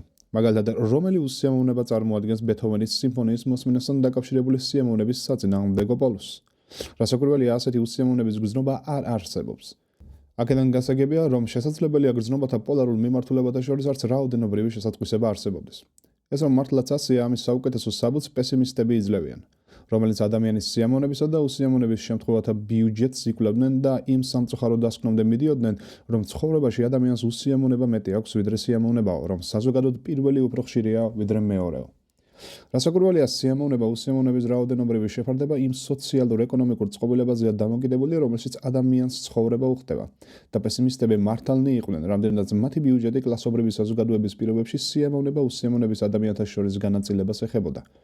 მაგრამ ისინი ცდებოდნენ, როდესაც თავის დებულებას საზოგადოდ ადამიანის ცხოვრების დასახასიათებლად იყენებდნენ და მხედველობაში არგებულობდნენ, რომ სიამოვნება უსიამოვნების შეფარდება პირველ რიგში სოციალური პირობებითაა განსაზღვრული და მასადამე არაა აუცილებელი იგი ყოველთვის უსიამოვნების მხარეზე ხრიდეს სასწორს. სოციალისტურსა და მეტადრე კომუნისტურ საზოგადოებაში ეს შეფარდება სრულიად საწინააღმდეგო სურათს იძლევა. მიუხედავად ამისა, პესიმისტების ბიუჯეტი საკმაოდ ნათლად ამტკიცებს, რომ არაა აუცილებელი სიამოვნება და უსიამოვნება ერთი და იმავე რაოდენობით გვეძლეოდეს. რომ კერძოდ შესაძლოა განსაზღვრულ პირობებში უსიამოვნება იმდენად სჭარბობდეს სიამოვნებას, რომ ამ პირობებში მართლა არ ღირდეს ცხოვრება და მასშესადამე ამ პირობების მოსასპობად სამკვდრო სასიცოცხლო ბრძოლა იყოს საჭირო. მეორეს მხრივ, თვითონ ბუნებაც სიამოვნებისა და უსიამოვნებისა ისეთია, რომ მათი რაოდენობრივი შეფარდება ტოლობას არ გულისხმობს. უკვე არისტოტელემ აღნიშნა, რომ სიამოვნებასა და უსიამოვნებას განსხვავებული ბიოლოგიური ძირი აქვს. სიამოვნება, ამბობდა იგი, ცოცხალი არსების წარმატების ნიშანია, ხოლო უსიამოვნება პირიქით. ამის საწინააღმდეგო მოვლენას აღნიშნავსო. ამის შემდეგ სიამოვნება უსიამოვნების ბიოლოგიური ღირებულების აღნიშვნა თითქმის ჩვეულებრივ მოვლენად გადაიქცა. სპენსერი ამ იდეას ასეთ ფორმულას აძლევს. უსიამოვნების გზნობები ორგანიზმის მავნებელი პროცესების კორელატს წარმოადგენენ. სიამოვნების გზნობები კი სასარგებლო პროცესების კორელატსო. ეს იმას ნიშნავს, რომ სიამოვნების განცდა მხოლოდ მაშინ აქვს სუბიექტს, როდესაც მის ორგანიზმში რაიმე სასარგებლო პროცესი ხდება და უსიამოვნების მაშინ, როდესაც საწინააღმდეგო პროცესს აქვს ადგილი. ესე იგი, რომ ყველაფერი სასარგებლო სასიამოვნოა, ხოლო ყველაფერი მავნებელი არასასიამოვნოა. სიამოვნება უსიამოვნების ბიოლოგიური თეორიის სპენსერისებურ ფორმულის გაზიარება შეუძლებელია. საქმე ისაა, რომ არსებობს მრავალი შემთხვევა, რომელიც ამ ფორმულის აცს ეწინააღმდეგება. წამალი მაგალითად არასასიამოვნო დასალევია, ან ქირურგიული ოპერაცია ჩვეულებრივ მტკივნეულია, მაგრამ მიუხედავად ამისა ორივე სასარგებლოა. ალკოჰოლი კი დიდ სიამოვნებას ღებულობს ალკოჰოლისგან, ან თუთუნის მწვეველი ნიკოტინისგან. მიუხედავად ამისა, ნიკოტინისა და ალკოჰოლიც საწამლავია. მასშესადამე ცხადია, საკითხი სხვაგვარად უნდა გადაწყდეს. სპენსერის ფორმულის შეცდომა შემდეგშია. იგი სასარგებლო მავნებელსა და სიამოვნება უსიამოვნებას შორის პირდაპირ კავშირს გულისხმობს. თითქოს სასარგებლოს ან უსარგებლოს უშუალოდ შეეძლოს გზნობის გამოწვევა. სპენსერის ფორმულა უშუალობის თეორიიდან გამომდინარეობს. ნამდვილად საქმე ასე უნდა წარმოვიდგინოთ. ობიექტური აგენტი, სასარგებლო იქნება იგი თუ არა, სუბიექტზე მოქმედებს და ამის მიხედვით თუ რაც წარმოადგენს ეს უკანასკნელი მონაცემ მომენტში, რა მიზნები და მოთხოვნილებები აქვს მას ამჟამად, შესაძლოა ან სიამოვნების გრძნობას იწვევდეს, ან უსიამოვნებისას. საქმე სუბიექტის აქტუალური მოთხოვნილებების რაგვარობაშია და არა იმაში, თუ ობიექტურად რა შინაარსი აქვს გამღიზიანებელს. ამიტომ საკვირველი არაა, რომ ზოგჯერ ადამიანისთვის, რომელიც რაიმე მძიმე განცდების გამო სასტიკად იტანჯება და ერთგვარი თავდავიწყების მოთხოვნილებას გრძნობს, ალკოჰოლი მიზანშეზონილი და სასიამოვნო გახდეს. იგი დროებით მაინც უმსუბუქებს მას ტანჯვას. ასეა სხვა შემთხვევებშიც. საერთოდ ორგანიზმის კეთილდღეობისთვის ობიექტურად მავნე აგენტმა ადვილად შეიძლება სიამოვნების გრძნობა გამოიწვიოს, თუ იგი სუბიექტის რომელიმე ამჟამად მნიშვნელოვანი მიზნის განხორციელებას უწყობს ხელს და უსიამოვნების გრძნობა თუ საწინააღმდეგო ვითარებას აქვს ადგილი. ადამიანთა აქტუალურ მიზნებსა და მოთხოვნილებებს ყოველთვის ინდივიდუალური ხასიათი აქვს. ამიტომ გასაგებია, რომ სიამოვნება უსიამოვნების გრძნობებს ასეთივე ინდივიდუალური ხასიათი აქვთ. ზოგს ერთი მოსწონს და ზოგს მეორე. მაგრამ რა გამომდინარეობს აქედან სიამოვნება უსიამოვნების პოლარულობის ასიმეტრიული ხასიათის შესახებ? მართლაც და თუ სიამოვნება და უსიამოვნება იმაზეა დამოკიდებული, თუ რამდენადაა მიზანშეწონილი ამჟამად სუბიექტისთვის ის, რაც მასზე მოქმედობს, მაშინ გასაგებია, რომ შეუძლებელია ჩვენ სიამოვნებასაც ისე ხშირად და ისე მწვავედ განვიცდიდეთ, როგორც უსიამოვნებას. საქმე ისაა, რომ ცოცხალი ორგანიზმის არსებობა შეუძლებელი იქნებოდა, რომ ჩვეულებრივი პირობები, რომელშიც ის ცხოვრობს, მიზანშეწონილი არ ყოფილიყო. მაგალითად, უჰაერო სივრცეში იგი ვერ იცხოვრებდა. მიუხედავად ამისა, ჰაერის ყოველის შესუნთქვა საგანგებო სიამოვნების გრძნობას არ იწვევს ჩვენში. რომ ჰაერის სასიამოვნოა, ეს მხოლოდ მაშინ განიცდება ჩვენ მიერ, როდესაც რაიმე მიზეზის გამო მით სარგებლობა გვიძნელდება. მაშინ ჩვენ მწვავე უსიამოვნებას გრძნობთ ხოლმე. ასეა სხვა ანალოგიურ შემთხვევებშიც. ნორმალური ტემპერატურა ჩვეულებრივი კვება არც ეს იწვევს ჩვენში საგანგებო სიამოვნების განცდებს, მაგრამ საკმარისია ტემპერატურა ისე შეიცვალოს, რომ მავნებელი შეიქმნას ორგანიზმისთვის, ან კვება დაგვაკლდეს, რომ იმ წამსვე თავი იჩინონ უსიამოვნო გრძნობებმა. ერთი სიტყვით, ბევრი რამ მოქმედებს ჩვენზე ისეთი, რაც უაღრესად სასარგებლოა ჩვენთვის. მაგრამ სიამოვნების გრძნობებს მაინც არ იწვევს. ხოლო თუ კი ისეთი რამ გაჩნდა, რაც ჩვენს მიზნებს ეწინააღმდეგება, რაც ჩვენთვის მიზანშეუწონელია, ჩვენ ამას უფრო ხშირად უსიამოვნების გრძნობით ვუპასუხებთ. მოკლედ, ჩვენ მავნებლისა და მიზანშეუწონელის მიმართ უფრო გრძნობიარენი ვართ, ვიდრე სასარგებლოსა და მიზანშეწონილის მიმართ. სიამოვნებისა და უსიამოვნების გრძნობები სიგნალის როლს ასრულებენ. ეს სასარგებლოა, ეს უსარგებლოა, თითქოს გვანიშნებენ, მაგრამ სასარგებლოს მხოლოდ მაშინ უნდა ნიშნება, როდესაც იგი პირველად იწყებს ჩვენზე ზემოქმედებას. მავნებელს კი ყოველთვის. წინააღმდეგ შემთხვევაში ორგანიზმი ადვილად დაიღუპებოდა. ამიტომ გასაგებია, რომ უსიამოვნების საგანგებო განცდის შემთხვევები გაცილებით უფრო ხშირია, ვიდრე სიამოვნების განცდისა. მაშასადამე, რაოდენობრივი თვალსაზრისით სიამოვნება უსიამოვნების განცდა და ასიმეტრიულობა ყოველ ეჭვს გარეშეა. ასევე ასიმეტრიულია აგზნება დამშვიდების ურთიერთწინააღმდეგობაც. ჩვენს აქტივობასთან დაკავშირებული აგზნებულობის განცდა ისე თვალსაჩინოდ არ გვევლინება, როგორც ის გზნობა, რომელიც თან ახლავს შედეგის განცდას. წარმატებაც და მარცხიც ორივე გაცილებით უფრო მკვეთრად განიცდება, ვიდრე აქტივობის პროცესთან დაკავშირებული გრძნობები. მეოთხე. ემოციური მდგომარეობის ერთიანობა. გრძნობის ერთ-ერთ სპეციფიკურ თავისებურებას, რომლითაც იგი თვალსაჩინოდ განსხვავდება, მაგალითად შეგრძნებისგან ის გარემოებას შეადგენს, რომ მას ინდივიდუალურად დამოუკიდებელი არსებობა არ შეუძლია. მაშინ, როდესაც შეგრძნებისთვის ეს ჩვეულებრივი მოვლენაა. მართალია, შერევის ფაქტი შეგრძნებათა წრეშიც ცნობილია, მაგალითად ფერების შერევის ან ბგერათა შერწყმის ფაქტი, მაგრამ მიუხედავად ამისა, ჩვენ მშვენივრად შეგვიძლია ერთსა და იმავე დროს მრავალფეროვან საგანს ვჭრედდეთ ან მრავალხმოვან მუსიკას ვუსმენდეთ. გრძნობა და არეში კი ეს შეუძლებელია. გრძნობები ერთიმეორის გვერდით არ განიცდებიან. ისინი ურთიერთს ერთვიან და ერთს მთლიან ემოციურ მდგომარეობას ქმნიან. უნდა ამ გარემოებას განსაკუთრებული ხაზგასმით აღნიშნავს. იგი ამას ემოციური მდგომარეობის ერთიანობას უწოდებს. ეს ერთიანობა მისი აზრით იმაში მდგომარეობს, რომ ყველა გრძნობის ელემენტები, რომელიც მონაცემ მომენტში მოიპოვება, ცნობიერებაში ერთს მთლიან გრძნობად ერთიანდება. მეხუთე. ამბივალენტობა. როგორ უნდა წარმოვიდგინოთ ეს გაერთიანება? რა ემართა ემარ ნაწილობრივ გრძნობებს, რომელიც მთლიან გრძნობაში ერთიანდებიან? შეცდომა იქნებოდა გვეფიქრა, რომ გრძნობები ერთმანეთის ნეიტრალიზაციას, გაძლიერებასა ან დასუსტებას იწვევდნენ.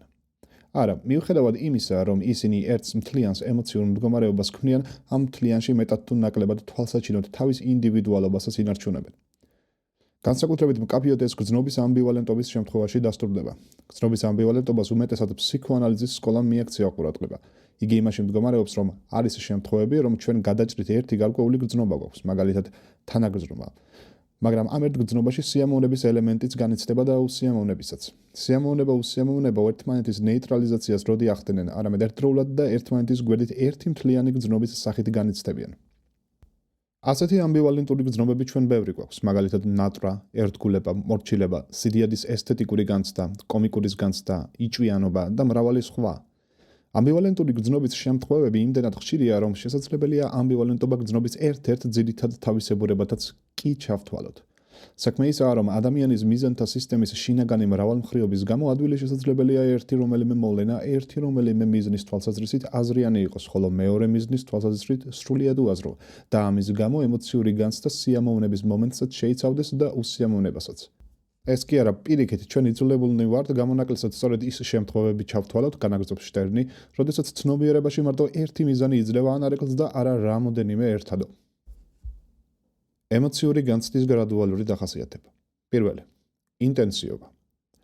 ისე როგორც შეგრძნებებს, მაგალითად რაიმე ხმას, გრძნობებსაც ყოველთვის ინტენსიობის რაიმე ხარისხი აქვთ. ისეთი გრძნობა, რომელსაც არავითარი ინტენსიობა არ ჰქონდეს, არ არსებობს. ეგრეთ წოდებული გულგრილობა ან ინდიფერენტობა, რომელიც პირველი შეხედვით სწორედ ასეთ ნულეული ხარისხის გრძნობას უნდა შეადგენდეს, ნამდვილად სრულიად გარკვეულ დადებით თავისებურ განცდას წარმოადგენს და ამიტომ შესაძლებელია მას თვითონ ჰქონდეს მეტნაკლები სიძლიერის ხარისხი. გრძნობის ინტენსიობა გარკვეულ დამოკიდებულებაში იმყოფება შეგრძნების ინტენსიობასთან, რომლის ზეგავლენითაც იგი ჩნდება. ისე როგორც შეგრძნებას, გრძნობასაც აქვს თავისი ზღურბლი. გრძნობის ქვედა ზღურბლი შეგრძნების ინტენსიობის ის დონეა, რომელიც გრძნობის გამოსაწვევადაა საკმარისი. შემდგომი გაძლიერება შეგრძნების არასაკურველია გრძნობის ინტენსიობასაც აძლიერებს, მაგრამ საგულისხმოა, რომ ერთმნიშვნელოვანი შეფარდება შეგრძნებასა და გრძნობას შორის არ არსებობს, თუ რა ინტენსიობის გრძნობას გამოიწვევს შეგრძნების ინტენსიობის ესა თუ ის დონე. ეს არა მარტო ინდივიდუალურ თავისებურებაზეა დამოკიდებული, არამედ იმ საერთო მდგომარეობაზეც, რომელშიც მონაცემ მომენტში იმყოფება სუბიექტი. ეს უთხარი საბუთია, რომ შეგრძნებასა და გრძნობას შორის უშუალო კავშირი არ უნდა ვიგულისხმოთ. სიამოვნების და უსიამოვნების ინტენსივობის ზრდა სხვადასხვა ეფექტს იძლევა. უსიამოვნებას შეიძლება ითქვას ზედაზღურბლი არ აქვს. ესე იგი თითქმის დაუბოლოებლად იზრდება. ბიოლოგიურად ეს გასაგებია. უსიამოვნებას რომ გარკვეული დონის მიღწევის შემდეგ აღარ შესძლებოდა ზრდა, მას სიგნალის მნიშვნელობა დაეკარგებოდა და მისი გავლენით სუბიექტი გაძლიერებული საშიშროების წინააღმდეგ ზომების მიღებას ვეღარ მოახერხებდა. სულ სხვაგვარ ეფექტს იძლევა სიამოვნების ინტენსივობის ზრდა.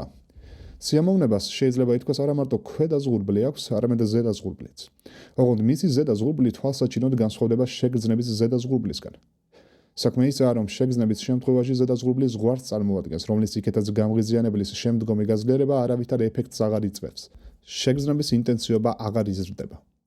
სიამოვნების შემთხვევაში სულ ასე არაა. მართალია შეგრძნების ინტენსივობის ზრდის პროცესში ბოლოს და ბოლოს დგება ისეთი მომენტი, რომ სიამოვნების გრძნობას ინტენსივობა აღარ ემატება, ჩვენ მაქსიმალურ სიამოვნებას გრძნობთ. მაგრამ საქმე ამით არ თავდება. შეგრძნების შემდგომი გაძლიერება მალე გარკვეულ დონეს აღწევს, ნამდვილს კრიტიკულ წერტილს, რომლის შემდეგაც სიამოვნების რომელობითი გარდატეხა ხდება. ჩნდება უსიამოვნების გრძნობა, რომელიც იზრდება და მალე სიამოვნების გრძნობას სრულიად ფარავს. საგულისხმოა, რომ გრძნობის ინტენსივობაზე შეგრძნების არა მარტო ინტენსივობა ახდენს გავლენას, არამედ მისი განმეორებითი ზემოქმედებაც. როდესაც ჩვენზე ერთი და იგივე შთაბეჭდილება ხშირად მოქმედებს, შედეგი ისაა, რომ თანდათანობით იგი ისე ინტენსიურ გრძნობას ვეღარ იწვევს, როგორცაც დასაწყისში იწვევდა. გრძნობა თანდათანობით ჩლუნგდება. მაგრამ სიამოვნებისა და უსიამოვნების შეფარდება აქაც ძველი რჩება.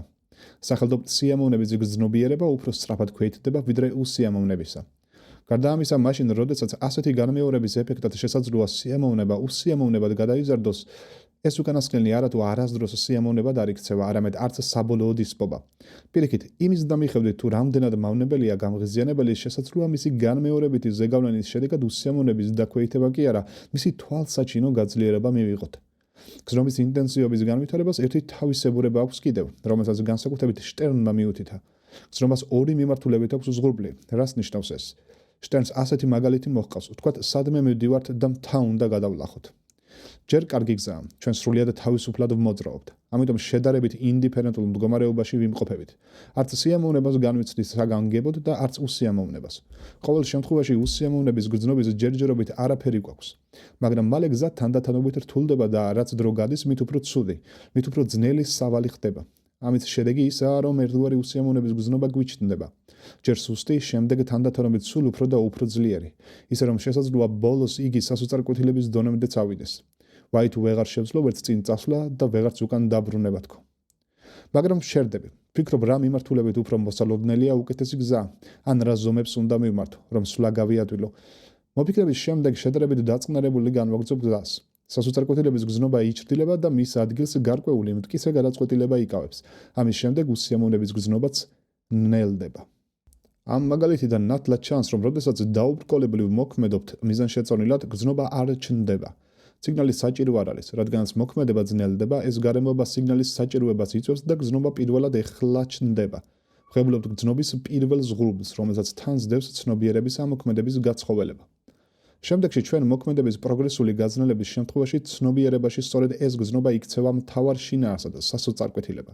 მაგრამ როდესაც ცნობიერება მდგომარეობის გათვალისწინებას იწყებს და მასში შემეცნების სათანადო აქტები და შინაარსები ჩნდება, გრძნობა სუსტდება და ბოლოს სრულიად ქრება. მიღწეულია მეორე ზღურბლი, რომელიც სიგნალს ზედმეტად აქცევს. შემეცნებითი აქტების წყალობით მოქმედების ერთადერთი შესაძლო გზა მონახულია და გრძნობა მის ასახვას უთმობს ადგილს ცნობიერებაში. ამრიგად გრძნობა თავისი განვითარების პროცესში ორ ზღურბლს გაივლის. პირველი ზღურბლი წინუსრებს ცნობიერების განაწევრებული, გამოკვეთილი შინაარსის აღმოცენებას. იგი გაურკვეველ დიფუზიურ გრძნობას წარმოშობს, რომელიც თანდათანობით ძლიერდება და ცნობიერების გაბატონებულ შინაარსად იქცევა. სანამ არ აიძულებს სუბიექტს სიტუაციის გასაშუქებლად და ამოცანის გადასაჭრელად ზომები მიიღოს. როდესაც ეს მდგომარეობა მიღწეულია, გრძნობა სუსტდება და მეორე ზღურბლს აღწევს, რომლის იქეთაც ის სრულიად აღარ ჩანს. იგი ქრება. გრძნობის ინტენსივობის სხვადასხვა საკითხის შესასწავლად ხშირად ექსპერიმენტს იყენებენ. სახელმწიფო განსაკუთრებით ეგრეთ წოდებულ შთაბეჭდილების მეთოდს. ცდისპირს სხვადასხვა ინტენსივობის გამღიზიანებელს აძლევენ და შემდეგ ან a მისი თვითდაკვირვების მონაცემებს აგროვებენ გრძნობის მიმდინარეობის შესახებ, ან და b ობიექტურ მონაცემებს სახელმწიფო ცდისპირის იმუნებურს, მიმიკურს, პანტომიმიკურს და სხვა სხეულებრივ ცვლილებებს, რომელიც შთაბეჭდილების ინტენსივობის შეცვლის შემთხვევაში იჩენს ხოლმე თავს. გარდა შეგრძნებისა და გრძნობის ინტენსივობის ურთიერთობის საკითხისა, რომელსაც ჩვენ გავეცანით, ამავე მეთოდით გრძნობის ზოგიერთ სხვას, უფრო რთულ საკითხსაც იკვლევენ. მაგრამ საერთოდ ამ მეთოდის გამოყენება შედარებით უფრო ელემენტარული გრძნობების ფარგლებით არის შეზღუდული. ფეხნერმა ეს მეთოდი ელემენტარული ესთეტიკური გრძნობების შესასწავლად შემოიღო. ცდის პირზე შთაბეჭდილებათა რიგს ამოქმედებენ, რომელთა შორისაც მანის უნდა აირჩიოს, რომელიც ყველაზე უფრო მოსწონს. ამ გზით ფეხნერმა გამოარკვია, რომ სხვადასხვა პარალელოგრამიდან ადამიანს ყველაზე უფრო ის მოსწონს, რომლის გვერდების შეფარდებაც ეგრეთ წოდებულ ოქროს ნაკვეთს შეესატყვისება. ესე იგი, თუ პარალელოგრამის უგრძეს გვერდს B-ი აღვნიშნავთ და მოკლეს 10, მათი შეფარდება A შეფარდებული B-სთან უნდა უდრიდეს B შეფარდებული A + B-ს.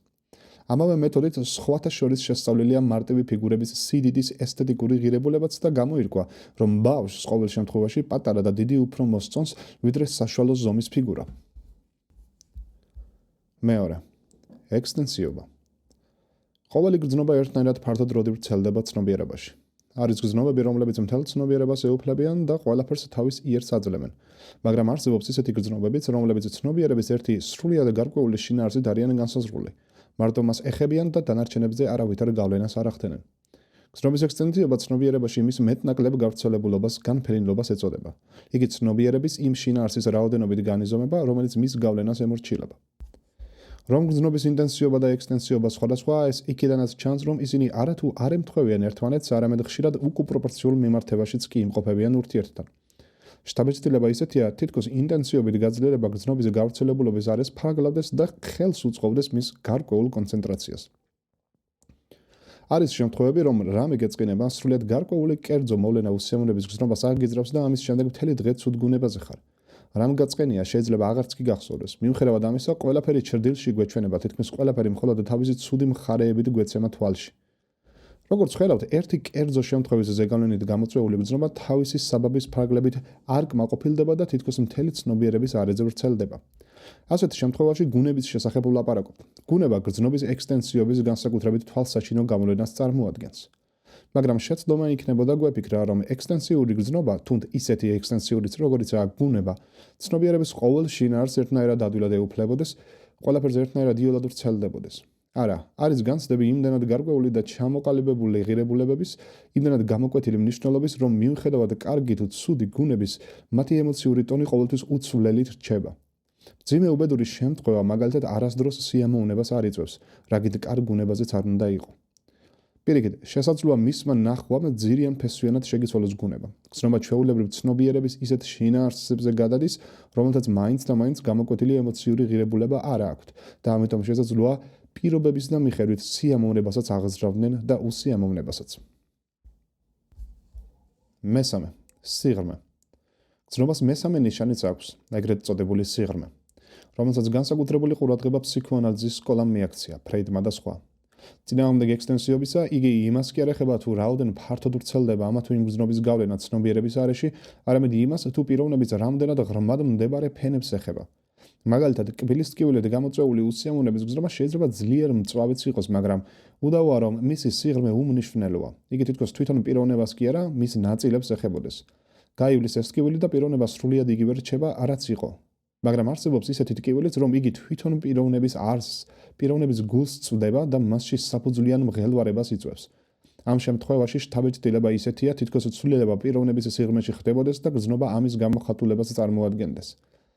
აქედან ცხადია, გრძნობის არც ერთ მხარეს, არც ინტენსიობასა და არც ექსტენსიობას იმდენი მნიშვნელობა არ აქვს, რამდენიც აქვს სიღრმეს.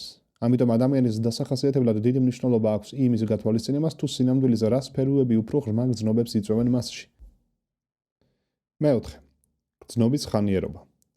გრძნობის ერთ-ერთ თავისებურებას მის დროში განფენილობა, ანუ ხანიერება წარმოადგენს. უეჭველად არსებობს გრძნობები, რომელთა ნიშანდობლივი თავისებურებაც მათ მეც თუ ნაკლებს ხანიერებაში მდგომარეობს. ჩვენ გვაქვს ისეთი გრძნობები, რომელთა აქტივობაც მომენტით გაიზომება და ისეთებიც, რომელიც საკმაოდ დიდხანს გრძელდებიან. მეხუთე, ემოციური განცდათა გრადუალური განსხვავებულობის ქვალიტატიური ხასიათი. მიუხედავად იმისა, რომ ინტენსიობაც, ექსტენსიობაც, ხანიერობაც და სიღრმეც გრძნობის გრადუალურს, მასშტაბსადამე რაოდენობრივ მხარეს გამოხატავენ, ისინი მაინც რომელობითი ხასიათის მოვლენებს წარმოადგენენ. ძლიერი და სუსტი სიამოვნება, ექსტენსიური და ვიწროდ შემოფარგლული, ან ღრმა და ზერელი უსიამოვნება მარტო იმით როდი განსხვავდებიან ურთიერთისგან, რომ ერთი უფრო ძლიერია, უფრო განფენილია, ან უფრო ღრმა, ვიდრე მეორე. არამედ იმითაც, რომ ისინი რომელობითაც სხვადასხვანაირად განიცდებიან. სუსტი და ძლიერი სიხარული ერთი და იმავე გზნობის მარტო ინტენსიობით განსხვავებულობას როდი წარმოადგენს, არამედ ამ გზნობის საკმაოდ განსხვავებულ სახესხვაობასაც. ჩვენი გრძნობების გრადუალური გამოვლენის სხვადასხვა ფორმას რომ შევხედოთ, ვნახავთ, რომ ისინი, რომლებითაც მართლა განსხვავებულ განცდებს წარმოადგენენ, მიუხედავად იმისა, რომ არსებითად გრძნობის მხოლოდ გრადუალური განვითარების ნიადაგზე ჩნდებიან, ამ ფორმებს შორის განსაკუთრებით ორია ცნობილი. ერთი, გუნება და მეორე, აფექტი. პირველი, გუნება. რაც შეეხება გუნებას, მის შესახებ ჩვენ უკვე ზემოთ გვქონდა ლაპარაკი. მაშინ ჩვენ დავინახეთ, რომ შესაძლოა რაიმე გზნობის ექსტენსიობა ისეთი იყოს, რომ მთელი ცნობიერების შინაარსზე თავისი გავლენა გაავრცელოს. იგი მთლიანად თავისი ფერით შეღებოს. ასეთ შემთხვევაში ჩვენ გუნების შესახებ ვლაპარაკობთ. როგორც ვხედავთ, გუნება გზნობის ექსტენსიობის გამოვლენის ფორმას, ან დაუკეთ, მისი განვითარების უკიდურეს საფეხურს წარმოადგენს. უფრო ხშირია შემთხვევა, რომ გუნება სიამოვნების ან უსიამოვნების გზნობათა განფენის ნიადაგზე ჩნდება. კარგი და ცუდი ცნობილი ატრიბუტებია, რომლითაც ჩვეულებრივ ხასიათდება იგი, მაგრამ არ შეიძლება ითქვას, რომ ეს ერთადერთი ფორმა იყოს გუნებისა. აგზნება დამშვიდების გზნობასაც შეუძლია მეტად თუ ნაკლებად იყოს განფენილი სუბიექტის ცნობიერების უფრო ფართო თუ უფრო ვიწრო არეებზე. მაშასადამე შესაძლებელი უნდა იყოს ისეთი შემთხვევების, როდესაც ადამიანი ან აგზნებულს, ან დამშვიდებულ გუნებაზეა, ესე იგი ან მოქმედების აქტივობის ბრძოლის ხაზიათზეა, ან და უფრო პასიურს, ტკბობის ან ჭრეტის გუნებაზეა. ცნობილია, რომ ასეთ შემთხვევებს მართლა აქვს ადგილი და მაშასადამე უნდა ვიგულისხმოთ, რომ გუნება როგორც სიამოვნება უსიამოვნების, ისე აგზნება და მშვიდების გრძნობათა ექსტენსიობის ნიადაგზეც ჩნდება. არ შეიძლება ითქვას, რომ გუნება მხოლოდ იმით განსხვავდება რომელიმე მტკიცედ ლოკალიზებული გზნობისგან, მაგალითად ვარდის სუნის შეგრძნებასთან ან სხვა რომელცამე აღქმასთან დაკავშირებული სიამოვნებისგან, რომ ერთი უფრო ექსტენსიურია და მეორე ნაკლებ ექსტენსიური. არა, მათ შორის მტკიცე რომელობითი განსხვავებაც არსებობს. ეს ნათლად ჩანს თუნდ შემდეგი მაგალითიდან. ვთქვათ, რაიმე სასიამოვნო განცდა გაქვთ. მაგალითად, სასიამოვნო ამბავი მოგივიდათ და ეს გზნობა ფართოდ ვრცელდება თქვენი ცნობიერების არეზე. ასე რომ, კარგ გუნებაზე დგებით.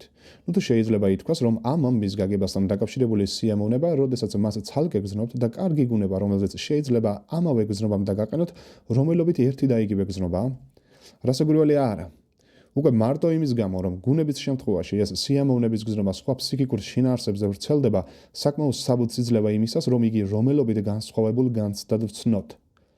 მაგრამ უდაოა, რომ გუნება გზნობის მარტო ექსტენსიობის გამოვლენის ფორმას არ წარმოადგენს. ხშირია შემთხვევა, რომ იგი სიღრმის განზომილებასაც ეკუთვნის. საქმე ისაა, რომ ყოველ გზნობას ერთნაირი უნარი როდი აქვს ცნობიერების სხვა შინაარსებზე გავრცელებისა. რაც უფრო ზერელია გზნობა, მით უფრო ვიწროდაა იგი შემოფარგლული. იგი მხოლოდ გარკვეულ შინაარსთან დაკავშირებით განიცდება. მაგრამ რაც უფრო ღრმაა, იგი პიროვნების რაც უფრო ცენტრალურ ფენებს ეხება, რაც უფრო დამახასიათებელია მთელი პიროვნებისთვის, მით უფრო ადვილად ვრცელდება იმავე პიროვნების სხვა განცდებზეც. მით უფრო მეტ განფენილობას იძენს და მაშასადამე მით უფრო ადვილად ედება საფუძვლად გუნებას. ამის და მიხედვით გუნებას გზნობის სიღრმესთანაც აქვს კავშირი. მეორე, აფექტი. გზნობის სულ სხვა გრადუალური განზომილების ხაზზე ჩნდება ის თავისებური ემოციური განცდა, რომელიც ჩვეულებრივ აფექტის სახელწოდებით აღინიშნება. შიში, რისხვა, სირცხვილი აფექტის ჩვეულებრივ მაგალითს წარმოადგენს.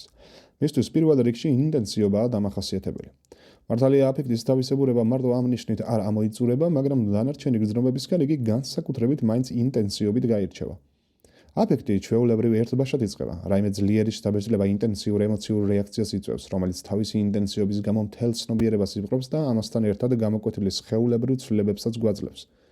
დასაწყის მომენტში ცნობიერების აქტუალური შინაარსი თითქოს სრულად ქრება, ზოგჯერ სუბიექტს ცნობიერება ეკარგება კიდეც და ერთგვარი სიცარიელე ჩნდება.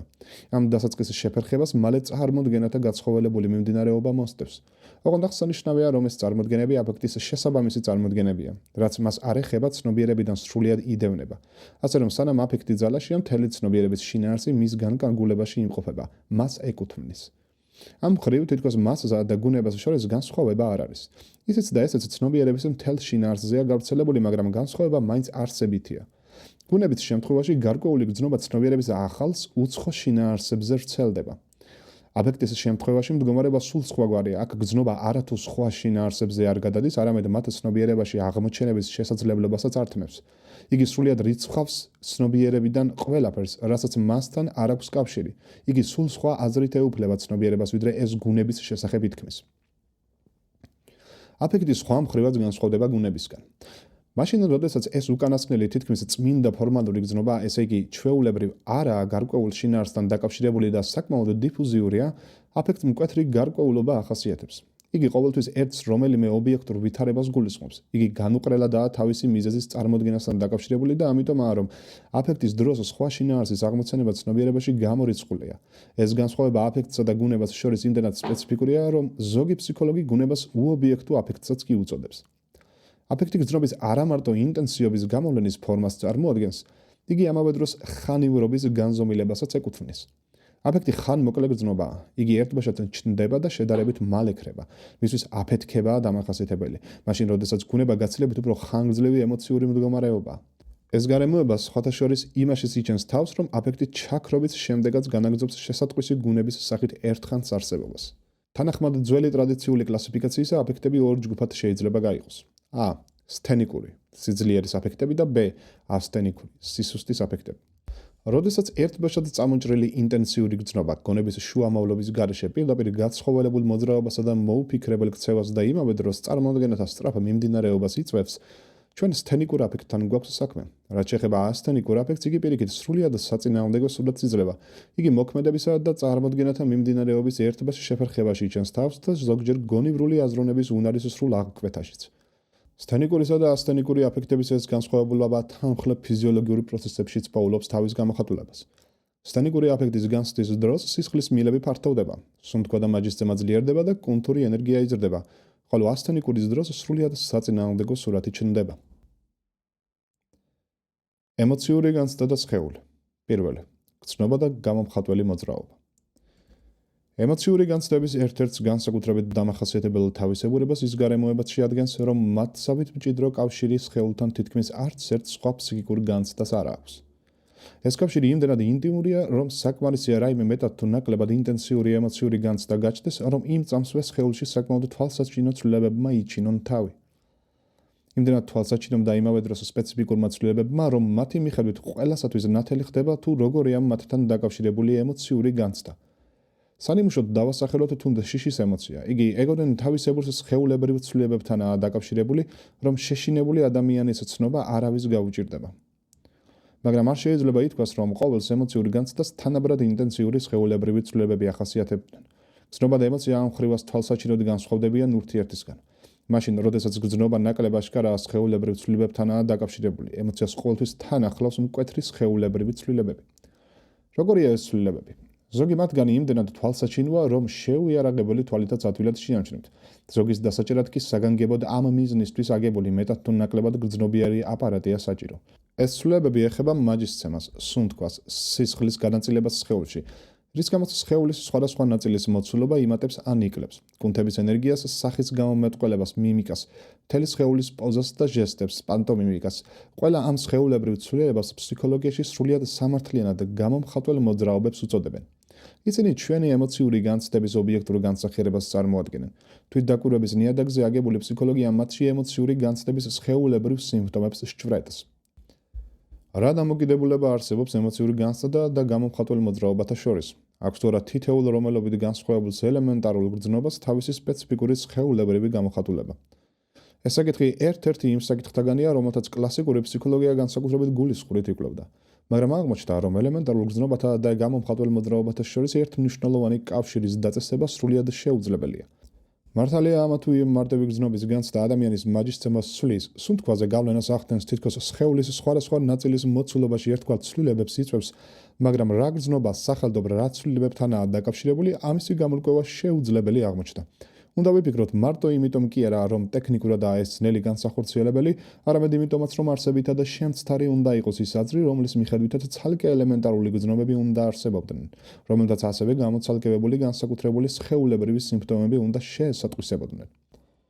ამიტომ ფიქრობენ, რომ ეს ამოცანა მხოლოდ დაახლოებით შეიძლება გადაჭრილად ჩაითვალოს.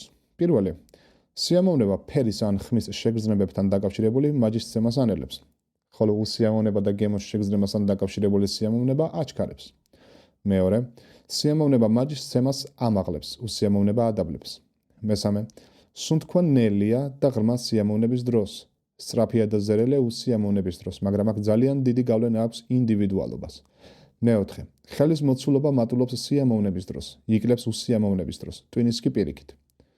ხუთი, კუნთური ძალა სიამოვნების დროს იმატებს, უსიამოვნების დროს პირიქით ქვეითდება. მეორე, ემოცია და გამომხატველი მოძრაობა. თუ გრძნობის შემთხვევაში გამომხატველი მოძრაობები არ არიან გამოკვეთილნი, ძალიან ცხადად ჩანან ისინი ემოციის შემთხვევაში. აქ განსაკუთრებით თვალსაჩინო ცვლილებები მიმიკა პანტომიმიკაშიც ხდება და ისიც არა მარტო ისეთი ცვლილებები, რომელიც მხოლოდ საგანგებო აპარატების საშუალებით შეიძლება აღმოაჩინო.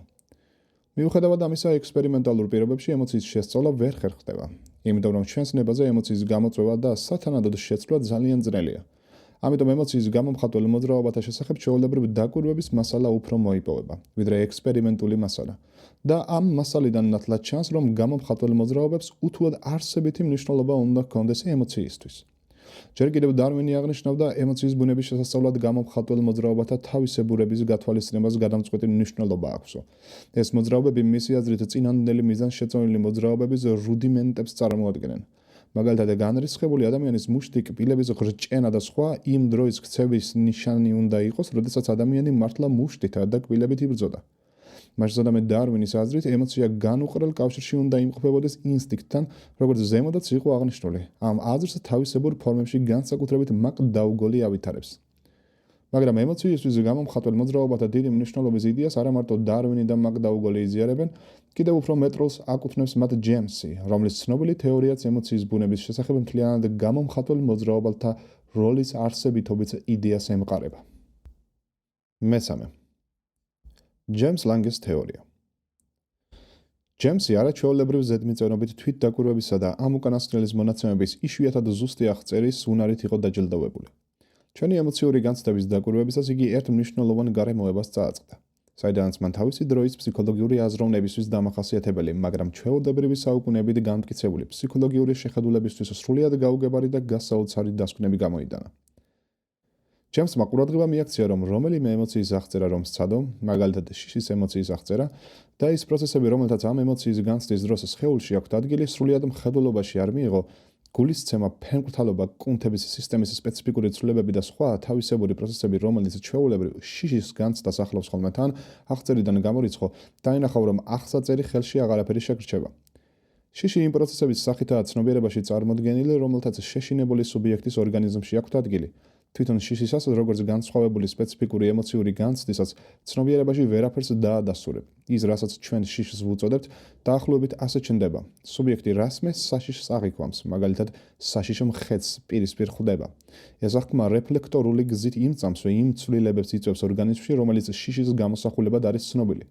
კუნთების დაძაბვას, გულისცემას, თმის აბურძგვლას. ეს სხეულებრივი ცვლილებები შინა გაღიზიანებად იქცევა და შინა შეგრძნებებს იწვევს.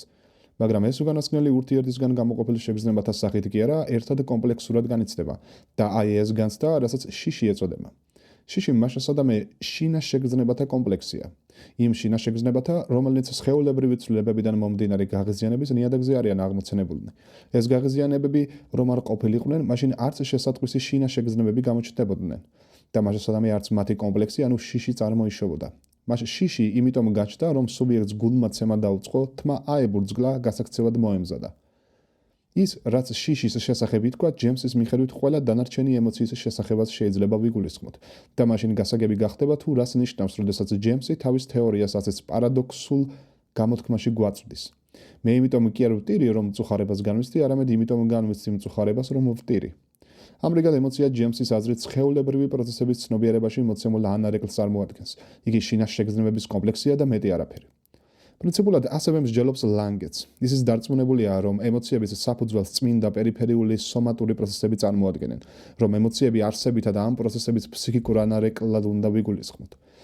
ოღონდ მისი აზრით გადამწყვეტ როლს ამ შემთხვევაში სისხლძარღვების ინერვაციის აშლილობა ასრულებს. სისხლის მილების ანომალიური გაფართოების თუ შევიწროების გამო ჩვენი სხეულის ამა თუ იმ ორგანოში სისხლის რაოდენობა არანორმალურად მატულობს ან კლებულობს და ესაა, რომ ეგრეთ წოდებული ემოციური განცდების პირველად მიზეზად უნდა ჩაითვალოსო. ავიღოთ სევდა.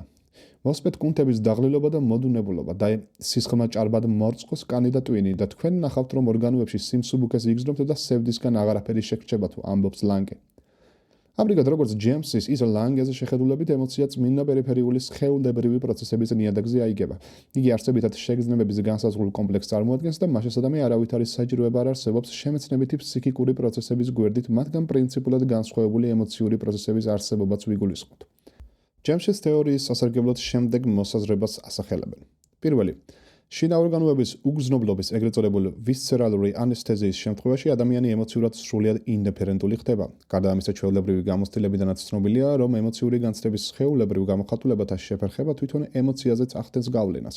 ჩვეულებრივ ასუსტებს მას. მეორე, ალკოჰოლი ან ოპიუმი კარგ გუნებაზე აყენებს გაცს, ბრომი ცუდზე. მაშინ სადამე ემოციური განცდა აქ წმინდა სხეულებრივი პროცესების ნიადაგზე ჩნდება. მესამე, ვაზომოტორული სისტემის დაავადებას ჩვეულებრივ თან ახლავს ემოციური განცდები, რომელთაც სხვა მიზეზი არაფერი აქვთ. ნევრასთენიკის შიშს განიცდის სრულიად ჩვეულებრივ შიშს, მიუხედავად იმისა, რომ საშიში არაფერი აქვს. მაგრამ ყველა ეს მოსაზრება ძალას კარგავს იმასთან შედარებით, რაც უკანასკნელი წლების განმავლობაში ექსპერიმენტალური კვლევის შედეგად იქნა მიღებული, განსაკუთრებით ცნობილი ფიზიოლოგების შერინგტონისა და კენონის მიერ. შერინგტონმა გადაუკვეთა ძაღლს ზურგის ტვინი კისრის არეში და ნერვი ვაგუსი, ასე რომ თითქმის ყოველგვარი შინაშეგრძნების აღმოცენების შესაძლებლობა მოუსპო. მაშინ სადამე ამრიგად ოპერირებულ ცხოველს თუ ჯეიმსის თეორია მართალი იყო, არავითარი ემოციური მდგომარეობა არ უნდა გაჩენოდა. მიუხედავად ამისა, აღმოჩნდა, რომ შესაფერის პირობებში ცხოველი ჩვეულებრივ ემოციურ რეაქციას იძლეოდა საშიშ სიტუაციაში შიშისას და სასიამოვნოში სიამოვნებისას. ამრიგად შერინგტონი იმ დასკვნამდე მივიდა, რომ ემოციური განცდა ორგანული შეგრძნებების გარეშე ჩნდება და მაშინ სადამე ვისცერალური პროცესები ემოციის არსს არავითარ შემთხვევაში არ წარმოადგენენ. ამავე დასკვნამდე მივიდა კენონიც. მან ოპერაციის საშუალებით კატას ავტონომიური ნერვული სისტემის მთელი ის ნაწილი ამოაცალა, რომელიც შიშს ან გაბრაზების ემოციისთვის დამახასიათებელ ვისცერალურ რეაქციებს იძლევა და ამით სათანადო ორგანული შეგრძნებების აღმოცენების შესაძლებლობა გამორიცხა. ამრიგად ოპერირებული ცხოველი მან შიშის სიტუაციაში მოათავსა. ძაღლი დაანახვა. აღმოჩნდა, რომ ამ პირობებში ოპერირებული კატა ისევ გამოკვეთილ შიშის რეაქციებს იძლეოდა, როგორცაც ოპერაციამდე. ჯეიმსის და ლანგეს თეორია აქაც უარყოფილი იქნა. მეოთხე, ემოციის ფიზიოლოგიური საფუძვლები. იმავე კანონის ცდებიდან გამოირკვა, რომ ემოციური განცდები მართლაც უეჭველად გარკვეულ სომატურ ცვლილებებთან არიან დაკავშირებულნი, როგორც ამას განსაკუთრებით ჯეიმსი მიუთითებდა. ოღონდ ეს ცვლილებები პირველ რიგში ჰუმორალური ბუნების აღმოჩნდა. სახელმწიფო გამოირკვა, რომ ისინი შინას სეკრეციის ჯირკვლების, კერძოდ თირკმელს ზედა ჯირკვლის აქტივობასთან ყოფილან დაკავშირებულნი. კენონი თავის ექსპერიმენტულ ცხოველს კატას აბამდა და მასში ინტენსიურ ემოციურ მდგომარეობას, გაბრაზებას იწვევდა ყველა იმ სპეციფიკური სხეულებრივი ნიშნით, რომელიც ამ მდგომარეობისთვისაა დამახასიათებელი. სათანადო გამოკვლევა ყველა ასეთ შემთხვევაში ამტკიცებდა, რომ ცხოველს შაქრის გაძლიერებული გამოყოფა ეწყებოდა, რაც თირკმელს ზედა ჯირკვლის ჰორმონის ადრენალინის ჰიპერსეკრეციაზე მიუთითებდა. საგულისხმოა, რომ ამავე მოვლენას ჰქონდა ადგილი მაშინაც, როდესაც გაბრაზების ნაცვლად შიშის ემოცია ჩნდებოდა, სახელმწიფო როდესაც კატას ძაღლის სიახლოვეს ათავსებდნენ. ამრიგად ინტენსიური ემოციების შიშისა და გაბრაზების შემთხვევებში ორგანიზმში ადრენალინის გაძლიერებული სეკრეცია დასტურდება. რა დამოკიდებულება არსებობს ამ ჰუმორალურ ფენომენსა და იმ ვისცერალურსა და ვაზომოტორულ პროცესებს შორის, რომელიც ჯეიმს ლანგეს პერიფერიული თეორიის თანახმად ემოციის არსებას შეადგენს. მარანონის ცდები გადაჭრით პასუხს იძლევა ამ საკითხზე. მარანონმა ადამიანს ადრენალინის შეუშხაპუნა და ამის შედეგად ყველა ის ვისცერალური მოვლენა მიიღო, რომელიც ჩვეულებრივ ემოციური განცდებს, შიშს გაბრაზებას ახლავს ხოლმე თან. ცდის პირზე ნამდვილი შეშინებულის თუ გაბრაზებული ადამიანის გამომეტყველება გაუჩნდა. გულისცემა, თმის აბურწყლა, ფერის წასვლა, კანკალი, მაშინ სადამე შეიძლება ითქვას იმ ვისცერალურ და ვაზომოტორულ პროცესებს, რომელიც თან ახლავს ემოციურ განცდებს, ჰუმორალური საფუძველი აქვს. თითქოს ისე გამოდის, რომ აღნიშნული ემოციური რეაქციების არსს ნამდვილად თირკმელს ზედა ჯირკვლის ჰორმონის ადრენალინის სეკრეცია უნდა წარმოადგენდეს და მაშინ სადამე არაპირდაპირ მაინც ჯეიმსის თეორიის ძირითადი აზრი სწორი უნდა იყოს. მაგრამ მარანონის ამავე ცდებიდან ნათლად ჩანს, რომ მას სასი არაა. ადრენალინის სეკრეცია და მის ნიადაგზე აღმოცენებული ვისცერალური პროცესები არავითარ შემთხვევაში ემოციის არსად არ ჩაითვლება. საქმე ისაა, რომ ჯერ ერთი მარანონის ცდისპირები, რომელთაც ადრენალინის შესხაპუნების შედეგად ემოციური განცდების ყველა სხეულებრივი გამოხატულება ჰქონდათ, არავითარ ემოციას არ გრძნობდნენ. და მეორე, ეს ვისცერალური პირობები ერთნაირი აღმოჩნდა როგორც შიშის, ისე გაბრაზების შემთხვევაშიც, ესე იგი სრულიად განსხვავებული ემოციური განცდების შემთხვევაში. ცხადია, ემოციის ძირითადი საფუძველი სხვაგან უნდა ვეწიოთ. დამტკიცებულად შეიძლება ჩაითვალოს, რომ იგი პერიფერიული წარმოშობის მოვლენას არ წარმოადგენს. მაგრამ ეს სრულად არ ნიშნავს, რომ პერიფერიულ პროცესებს ვისცერალურსა და ვოზომოტრულ რეაქციებს არავითარი მნიშვნელობა არ ჰქონდეთ ემოციისთვის, რომ ისინი უბრალო შემთხვევით მოვლენას წარმოადგენდნენ, რომელიც მხოლოდ თან ახლავს ჩვენს გაცდას, თორემ გავლენას მასზე არავითარს არ ახდენს. დღეს უდაოდ ითვლება, რომ ისინი ემოციის ჩამოყალიბების პროცესში მონაწილეობას ღებულობენ, რომ ისინი აძლიერებენ და გარკვეულობას აძლევენ მას. ვისცერალური და ვოზომოტრული რეაქციები ემოციური პროცესების დამატებით ფაქტორს წარმოადგენენ, ამბობს რუბინშტეინი. ლემანის დაკვირვებით სხეულებრივ სიმპტომებს მოკლებულ ემოციას ნამდვილს კი არა, წარმოდგენილი განცდის ხასიათი აქვს. შტერინგის მიხედვით ის სპეციფიკური გულის შეღონების შეგრძნება, რომელიც შიშს დროს აქვს ხოლმე ადამიანს, თვითონ ემოციის განცდაში შედის მის აუცილებელ კომპონენტად. ამრიგად, ვეგეტატური ნერვული სისტემისა და ენდოკრინული აპარატის მონაწილეობა ემოციური განცდების გენეზისში უეჭველია, მაგრამ უდავოა ისიც, რომ მარტო ეს საკმარისი არაა. ადამიანის ემოციური განცდის აღმოცენება ცენტრალური ნერვული სისტემის მონაწილეობის გარეშე სრულად წარმოუდგენელია. თანამედროვე ფიზიოლოგიაში ეს აზრი სულ უფრო და უფრო ფეხს იკიდებს და დღეს დამტკიცებულად შეიძლება ჩაითვალოს, რომ ადამიანის ემოციური განცდა მართლაც ცენტრალური წარმოშობის ფაქტს წარმოადგენს, რომ იგი თავის ტვინში მიმდინარე პროცესებს ეყრდნობა. სადაც უფრო იცაა, თუ ტვინის რომელი ნაწილი უნდა იქნეს ნაგულისხმები ემოციური განცდების ცენტრად.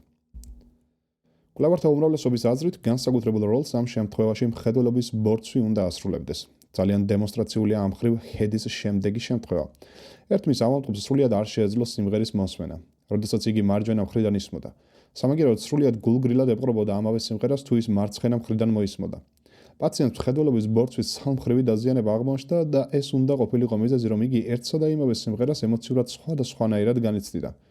მაგრამ ირკვევა, რომ მარტო მხედველობის ბორცვი არ კმარა, რომ ემოციური განცდების რეგულაციისთვის თავის ტვინის ქერქის მონაწილეობაც აუცილებელია. ემოცია ქერქისა და მხედველობის ბორცვის ურთიერთქმედების პროდუქტს წარმოადგენს. ამიტომ არის, რომ ქერქისა და მხედველობის ბორცვის კავშირის დაზიანება განსაკუთრებით მკვეთრ გავლენას სწორედ ემოციურ განცდებზე ახდენს. ტემპერამენტი. პირველი. ტემპერამენტის ცნება. ჩვენი ემოციური განცდები სულ 4 ძირითადი მიმართულებით შეიძლება განსხვავდებოდნენ ურთიერთისგან. სიამოვნებისა და უსიამოვნების, აგზნებისა და დამშვიდების მიმართულებით. მაგრამ ეს არ ნიშნავს, რომ თითოეულ ცალკე ინდივიდში ყველა ეს მიმართულება ერთნაირად უნდა იყოს წარმოდგენილი. არა, ამ მხრივ ადამიანთა შორის საკმაოდ თვალსაჩინო განსხვავება არსებობს. არსებობენ უფრო ოპტიმისტურად და ევკოლურად განწყობილი ადამიანები და არსებობენ ისეთებიც, რომელიც პირიქით უფრო პესიმისტურად ან დისკოლურად არიან განწყობილნი. პირველთ, სიამოვნების გრძნობები უფრო ადვილად აღვძრist მე ვიდრე უსიამოვნებისა, ხოლო მეორედ პირიქით უსიამოვნების განცდები უფრო ადვილად უჩნდებათ ვიდრე სიამოვნების.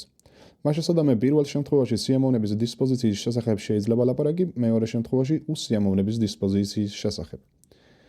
ასეთივე დისპოზიციური განსხვავება აგზნებულობა და მშვიდებულობის მიმართულებითაც დასტურდება. ზოგი ინდივიდი განსაკუთრებით აგზნებული ემოციური განცდებისკენ არის განწყობილი, ზოგი კიდევ უფრო დამშვიდებული წყნარი ემოციებისკენ. თანამედროვე ფსიქოლოგიაში ეს ემოციური დისპოზიციები უფრო ხშირად ტემპერამენტის სახელწოდებით აღინიშნება. თუმცა ისიც ხდება, რომ ზოგჯერ ტემპერამენტს გაცილებით უფრო ფართო ცნებად გულისხმობენ. მათში ინდივიდის ყველა ფსიქიკურ თავისებურების დისპოზიციას სჭვრეტენ. დისპოზიციები სხვა შემთხვევებშიც გვაქვს. მაგალითად, აზროვნების დისპოზიციად ინტელექტი იგულისხმება. ნებისმიერი ქცევის დისპოზიციად ხასიათი, მაგრამ ტემპერამენტი მკვეთრად განსხვავდება ამ დისპოზიციებისგან. იგი გაცილებით უფრო მჭიდრო კავშირში იგულისხმება სხეულებრივ პროცესებთან, ვიდრე ინტელექტიან ხასიათი. ეს გარემოება კი გვაფიქრებინებს, რომ ტემპერამენტის შემთხვევაში პირველ რიგში მართლა ემოციურ დისპოზიციასთან უნდა გქონდეს საქმე, იმიტომ რომ როგორც ვიცით, ისე განუყრელად არაფერი არაა სხეულებრივ პროცესებთან დაკავშირებული, როგორც სწორედ ემოციური განცდები. ალბათ ამით აიხსნება ის, რომ ტემპერამენტის დახასიათებისას ემოციურ განცდებს იმ შემთხვევაშიც დიდ ადგილს მიაკუთვნებენ, როდესაც მასში მთელი პიროვნების საფუძველს სჭვრეტენ და არა მარტო გრძნობისას. მეორე. ტემპერამენტის ტიპოლოგია. ტემპერამენტის ცნება მეცნიერებაში მედიცინის მამამთავარმა ჰიპოკრატემ შემოიღო ამ 2000 წლის წინათ და ის კლასიფიკაცია, რომელიც მან მოგვცა, დღემდე უცვლელადაა დაცული. მისი მიხედვით ტემპერამენტის 4 ტიპს განასხვავებენ: სანგვინიკურს, ფლეგმატიკურს, ქოდარიკულსა და მელანქოლიკურს. სანგვინიკური ტემპერამენტის ადამიანი უფრო სასიამოვნო განცდებისკენაა გადახრილი. იგი უდარდელია, კაკს უფრო ელის ცხოვრებაში ვიდრე ცუდს, გულკეთილია, მხიარული, ადვილად აინთება, მაგრამ ადვილადვე ქრება. ფლეგმატიკური ტემპერამენტი ამის საწინააღმდეგო სურათს წარმოადგენს. იგი გულგრილია, თითქმის აპათიური, აფექტები მისთვის უცხოა. მაგრამ ეს არ ნიშნავს, რომ საზოგადოებრივ გრძნობელი იყოს. არა, მისთვის ისაა დამახასიათებელი, რომ ემოცია იშვიათად და ნელა უჩნდება. აფეთქება მან არ იცის, სამაგიეროდ თუ აინთო დიდხანს არ ქრება. ქოლერიკული ტემპერამენტის ადამიანი ასეთია. ემოცია ადვილად უნჩდება, რითაც იგი სანგვინიკს მოგვაგონებს, მაგრამ წინააღმდეგ გამოკანასკნელისა უფრო ინტენსიურად და ხანგრძლივად ემორჩილება მას. ბრძანებლობა უყვარს, სხვისადმი მორჩილება არა. ამაყია და ხარბი, ადვილად გამოდის მოთმინებიდან, რიცხდება და მეტწილად ყველაფერზე გაჯავრებულია. მელანქოლიკური ტემპერამენტის ადამიანი ყველაფერში რაც მას ეხება ცუდს ხედავს. ცუდ გუნებაზეა, სიცოცხლე მობეძრებული აქვს. რომ გადავხედოთ ტემპერამენტის ამ ტიპებს, ადვილად დავინახავთ, რომ სანგვინიკური და ფლეგმატიკური უფრო სასიამოვნო გრძნობათა დისპოზიციებს წარმოადგენენ, ხოლო ქოლერიკული და მელანქოლიკური უსიამოვნო გრძნობებისას. სამაგიეროდ აგზნებულობა და მშვიდებულობის მხრივ, სანგვინიკური და ქოლერიკული როგორც მეტი აგზნებულობის პატრონი ერთად უნდა მოთავსდნენ და ფლეგმატიკური და მელანქოლიკური როგორც უფრო დამშვიდებულნი ერთად. ამრიგად, ტემპერამენტის ტიპების კლასიფიკაცია იმის მიხედვით ხდება, თუ როგორია სიამოვნება, უსიამოვნებისა და აგზნებულობა და მშვიდებლობის დისპოზიციები თითოეულში მოცემული. ფსიქიატრთა შორის განსაკუთრებით გავრცელებულია კრეჩმერის ტიპოლოგია. კრეჩმერი ტემპერამენტს კონსტიტუციის ძირითად კომპონენტად თვლის. იგი ტემპერამენტი პიროვნების ფსიქიკურ თავისებურებას განსაზღვრავს და სხეულის აგებულებასთან, ესე იგი ფიზიკურ თავისებურებებთან ერთად კონსტიტუციას შეადგენს. პიკნიკური სხეულის აგებულება ციკლოთიმიკური ტემპერამენტთანაა დაკავშირებული, ხოლო ასთენიკური, ათლეტიკური და მათი ნარევი შიზოთიმიკურ ტემპერამენტთან. კრეჩმერი მასშტაბად სულ ორ ტემპერამენტს განასხვავებს: ციკლოთიმიკურსა და შიზოთიმიკურს, მაგრამ თითოეული მათგანი რამდენიმე განსხვავებულ ქვესახეს შეიცავს. ციკლოთიმიკური ჰიპომანიაკალურს, მხიარული მოძრავი ადამიანი, სინტონურს, პრაქტიკული რეალისტი და ნელს, რბილი, დუნე, უგუნებო ადამიანი.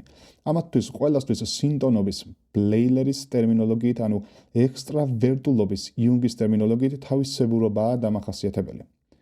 შიზოთიმიკური ტემპერამენტის ხალხისთვის პირიქით ინტრავერტულობაა ძირითადი თვისება და ამის მიხედვით იგიც სამ ქვეტიპს შეიცავს: უაღრესად გრძნობიერიდან დაწყებული და უაღრესად უგრძნობელით, ცივი ეგოისტით გათავებული, სახელობრივ ჰიპერსთეტურს, ნაზი გრძნობიარე ნერვული ადამიანი, აუტისტურს, ენერგიული, სისტემატური, მშვიდი, განცალკევებული არისტოკრატი და ანესთეტურს, ცივი, სუსტი აფექტების პატრონი, უგრძნობელი ეგოისტი.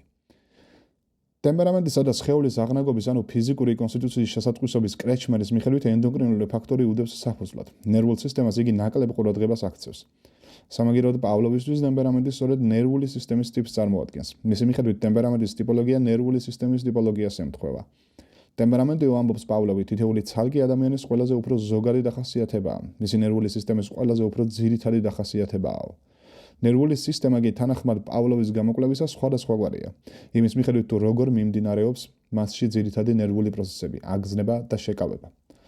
აღმოჩნდა, რომ ეს პროცესები ურთიერთისგან მეტნაკლები ძლიერებით, მეტნაკლები ურთიერთთანასწორობით და მეტნაკლები ძვრადობით განსხვავდებიან. არსებობს ცხოველები, როგორც ცნობილია პავლოვი თავის სრებს ზაღლებზე აწარმოებდა, რომელთა ნერვული სისტემა ადვილად იტანს არაჩვეულებრივი სიძლიერის გამღიზიანებელთა მოქმედებას. მაგალითად, მათ პირობითი რეფლექსი ისეთი სიძლიერის ბგერაზეც უმუშავდებათ, როგორც სუსტი აგზნების მქონე ძაღლებში, მთელი პირობით რეფლექტორული მოქმედების შეჩერებასა და ზოგჯერ ნერვული სისტემის ქრონიკულ დაავადებას იწვევს. ამ შემთხვევაში ჩვენ ძლიერი აგზნების ნერვულ სისტემასთან გვაქვს საქმე. იგივე ხდება შეკავების პროცესების მიმართაც. ზოგიერთი ცხოველის ნერვულ სისტემას ხანგრძლივად შეუძლია ეგრეთ წოდებული შინაგანი შეკავების პროცესის ატანა 5 წუთამდე. მაშინ, როდესაც სხვებში ასეთი ხანგრძლივი შეკავების პროცესის შექმნის ცდებს ხშირად თან სძდებს ხოლმე ნერვული სისტემის სერიოზული დაავადმყოფობა. პირველ შემთხვევაში ჩვენ ძლიერი შეკავების ნერვულ სისტემასთან გვაქვს საქმე, მეორეში სუსტთან. ძლიერი ნერვული სისტემის ზოგიერთ შემთხვევაში ორივე ეს პროცესი წონასწორობის მდგომარეობაში იმყოფება ურთიერთის მიმართ. აგზნების პროცესიც ძლიერია და შეკავებისაც. ზოგიერთში კი წონასწორობა დარღვეულია. ჩვეულებრივ ძლიერი აგზნების პროცესის სასარგებლოდ, ესე იგი აგზნების პროცესი ძლიერია, ხოლო შეკავების პროცესი სუსტია. ძლიერი ნერვული სისტემის შემთხვევებში ჩვენ ერთ ნიშანს ვხვდებით კიდევ: ნერვული პროცესების ძვრადობას. ცხოველს რომ განსაზღვრული სიმაღლის ტონზე შეუმუშავო რეფლექსი, მეორე ტონზე იგი რეაქციას არ მოგწევს, მაგრამ თუ მიიღებს სათანადო ზომებს, იგი მალე გადაინაცვლებს ამ ტონზე და რეფლექსს ახლა ამაზე შეიმუშავებს. ნერვული სისტემა ამ შემთხვევაში ადვილად გადადის შეკავების პროცესიდან აგზნების პროცესზე და პირიქით. ამის დამიხედვით ძლიერი ნერვული სისტემა ორგვარია: ძვრადი და ნაკლებ ძვრადი ინერტული. რაც შეეხება სუსტ ნერვულ სისტემას, ესე იგი ნერვულ სისტემას სუსტი აგზნებისა და შეკავების პროცესებით აღმოჩნდა, რომ აქ არც მეტნაკლებად წონასწორობაზე შეიძლება ლაპარაკი და არც მეტნაკლებ ძვრადობაზე. ყველა ამის მიხედვით პავლოვის შემდეგ 4 ტიპს განასხვავებს. ძლიერი გაწონასწორებული ძვრადი ცხოველი ტიპი, ძლიერი უწონასწორო ტიპი, აგზნების პროცესის უპირატესობით თავშეუკავებელი აგზნებული ტიპი, მესამე, ძლიერი გაწონასწორებული ინერტული ტიპი, მშვიდი მძიმე ტიპი. მეოთხე, სუსტი ტიპი. პავლოვის მიხედვით ეს იგივე ტიპებია, რომელიც ჯერ კიდევ ჰიპოკრატეს მიერ იყო შენიშნული. პირველი, სანგვინიკულ ტემპერამენტს ძლიერი გაწონასწორებული ძვრადი ნერვული სისტემა უდევს საფუძვლად. მეორე, ქოლერიკულ ტემპერამენტს ძლიერი უწონასწორო ტიპი. მესამე, ფლეგმატიკურ ტემპერამენტს ძლიერი გაწონასწორებული ინერტული ნერვული სისტემა. მეოთხე, მელანქოლიკურ ტემპერამენტს სუსტი ნერვული სისტემა. მიუხედავად იმისა, რომ პავლოვის აზრით ნერვული სისტემის თანდაყოლილი ტიპს გადამწყვეტი მნიშვნელობა აქვს, ის მაინც აღნიშნავს, რომ გარდა თანდაყოლილი ნერვული სისტემის ტიპისა, ცოცხალი არსების ქცევისთვის დიდი მნიშვნელობა აქვს მთელ მის წარსულსაც. ამრიგად, ტემპერამენტის ძველი ტიპოლოგია თითქოს დღესაც ძალაში რჩება. ამასთან ერთად, დამტკიცებულად შეიძლება ჩაითვალოს, რომ ტემპერამენტის ფიზიოლოგიური საფუძველი არა მარტო ენდოკრინულ პროცესებში უნდა ვეძიოთ, არამედ განსაკუთრებით აგრეთვე ნერვულ პროცესებშიც.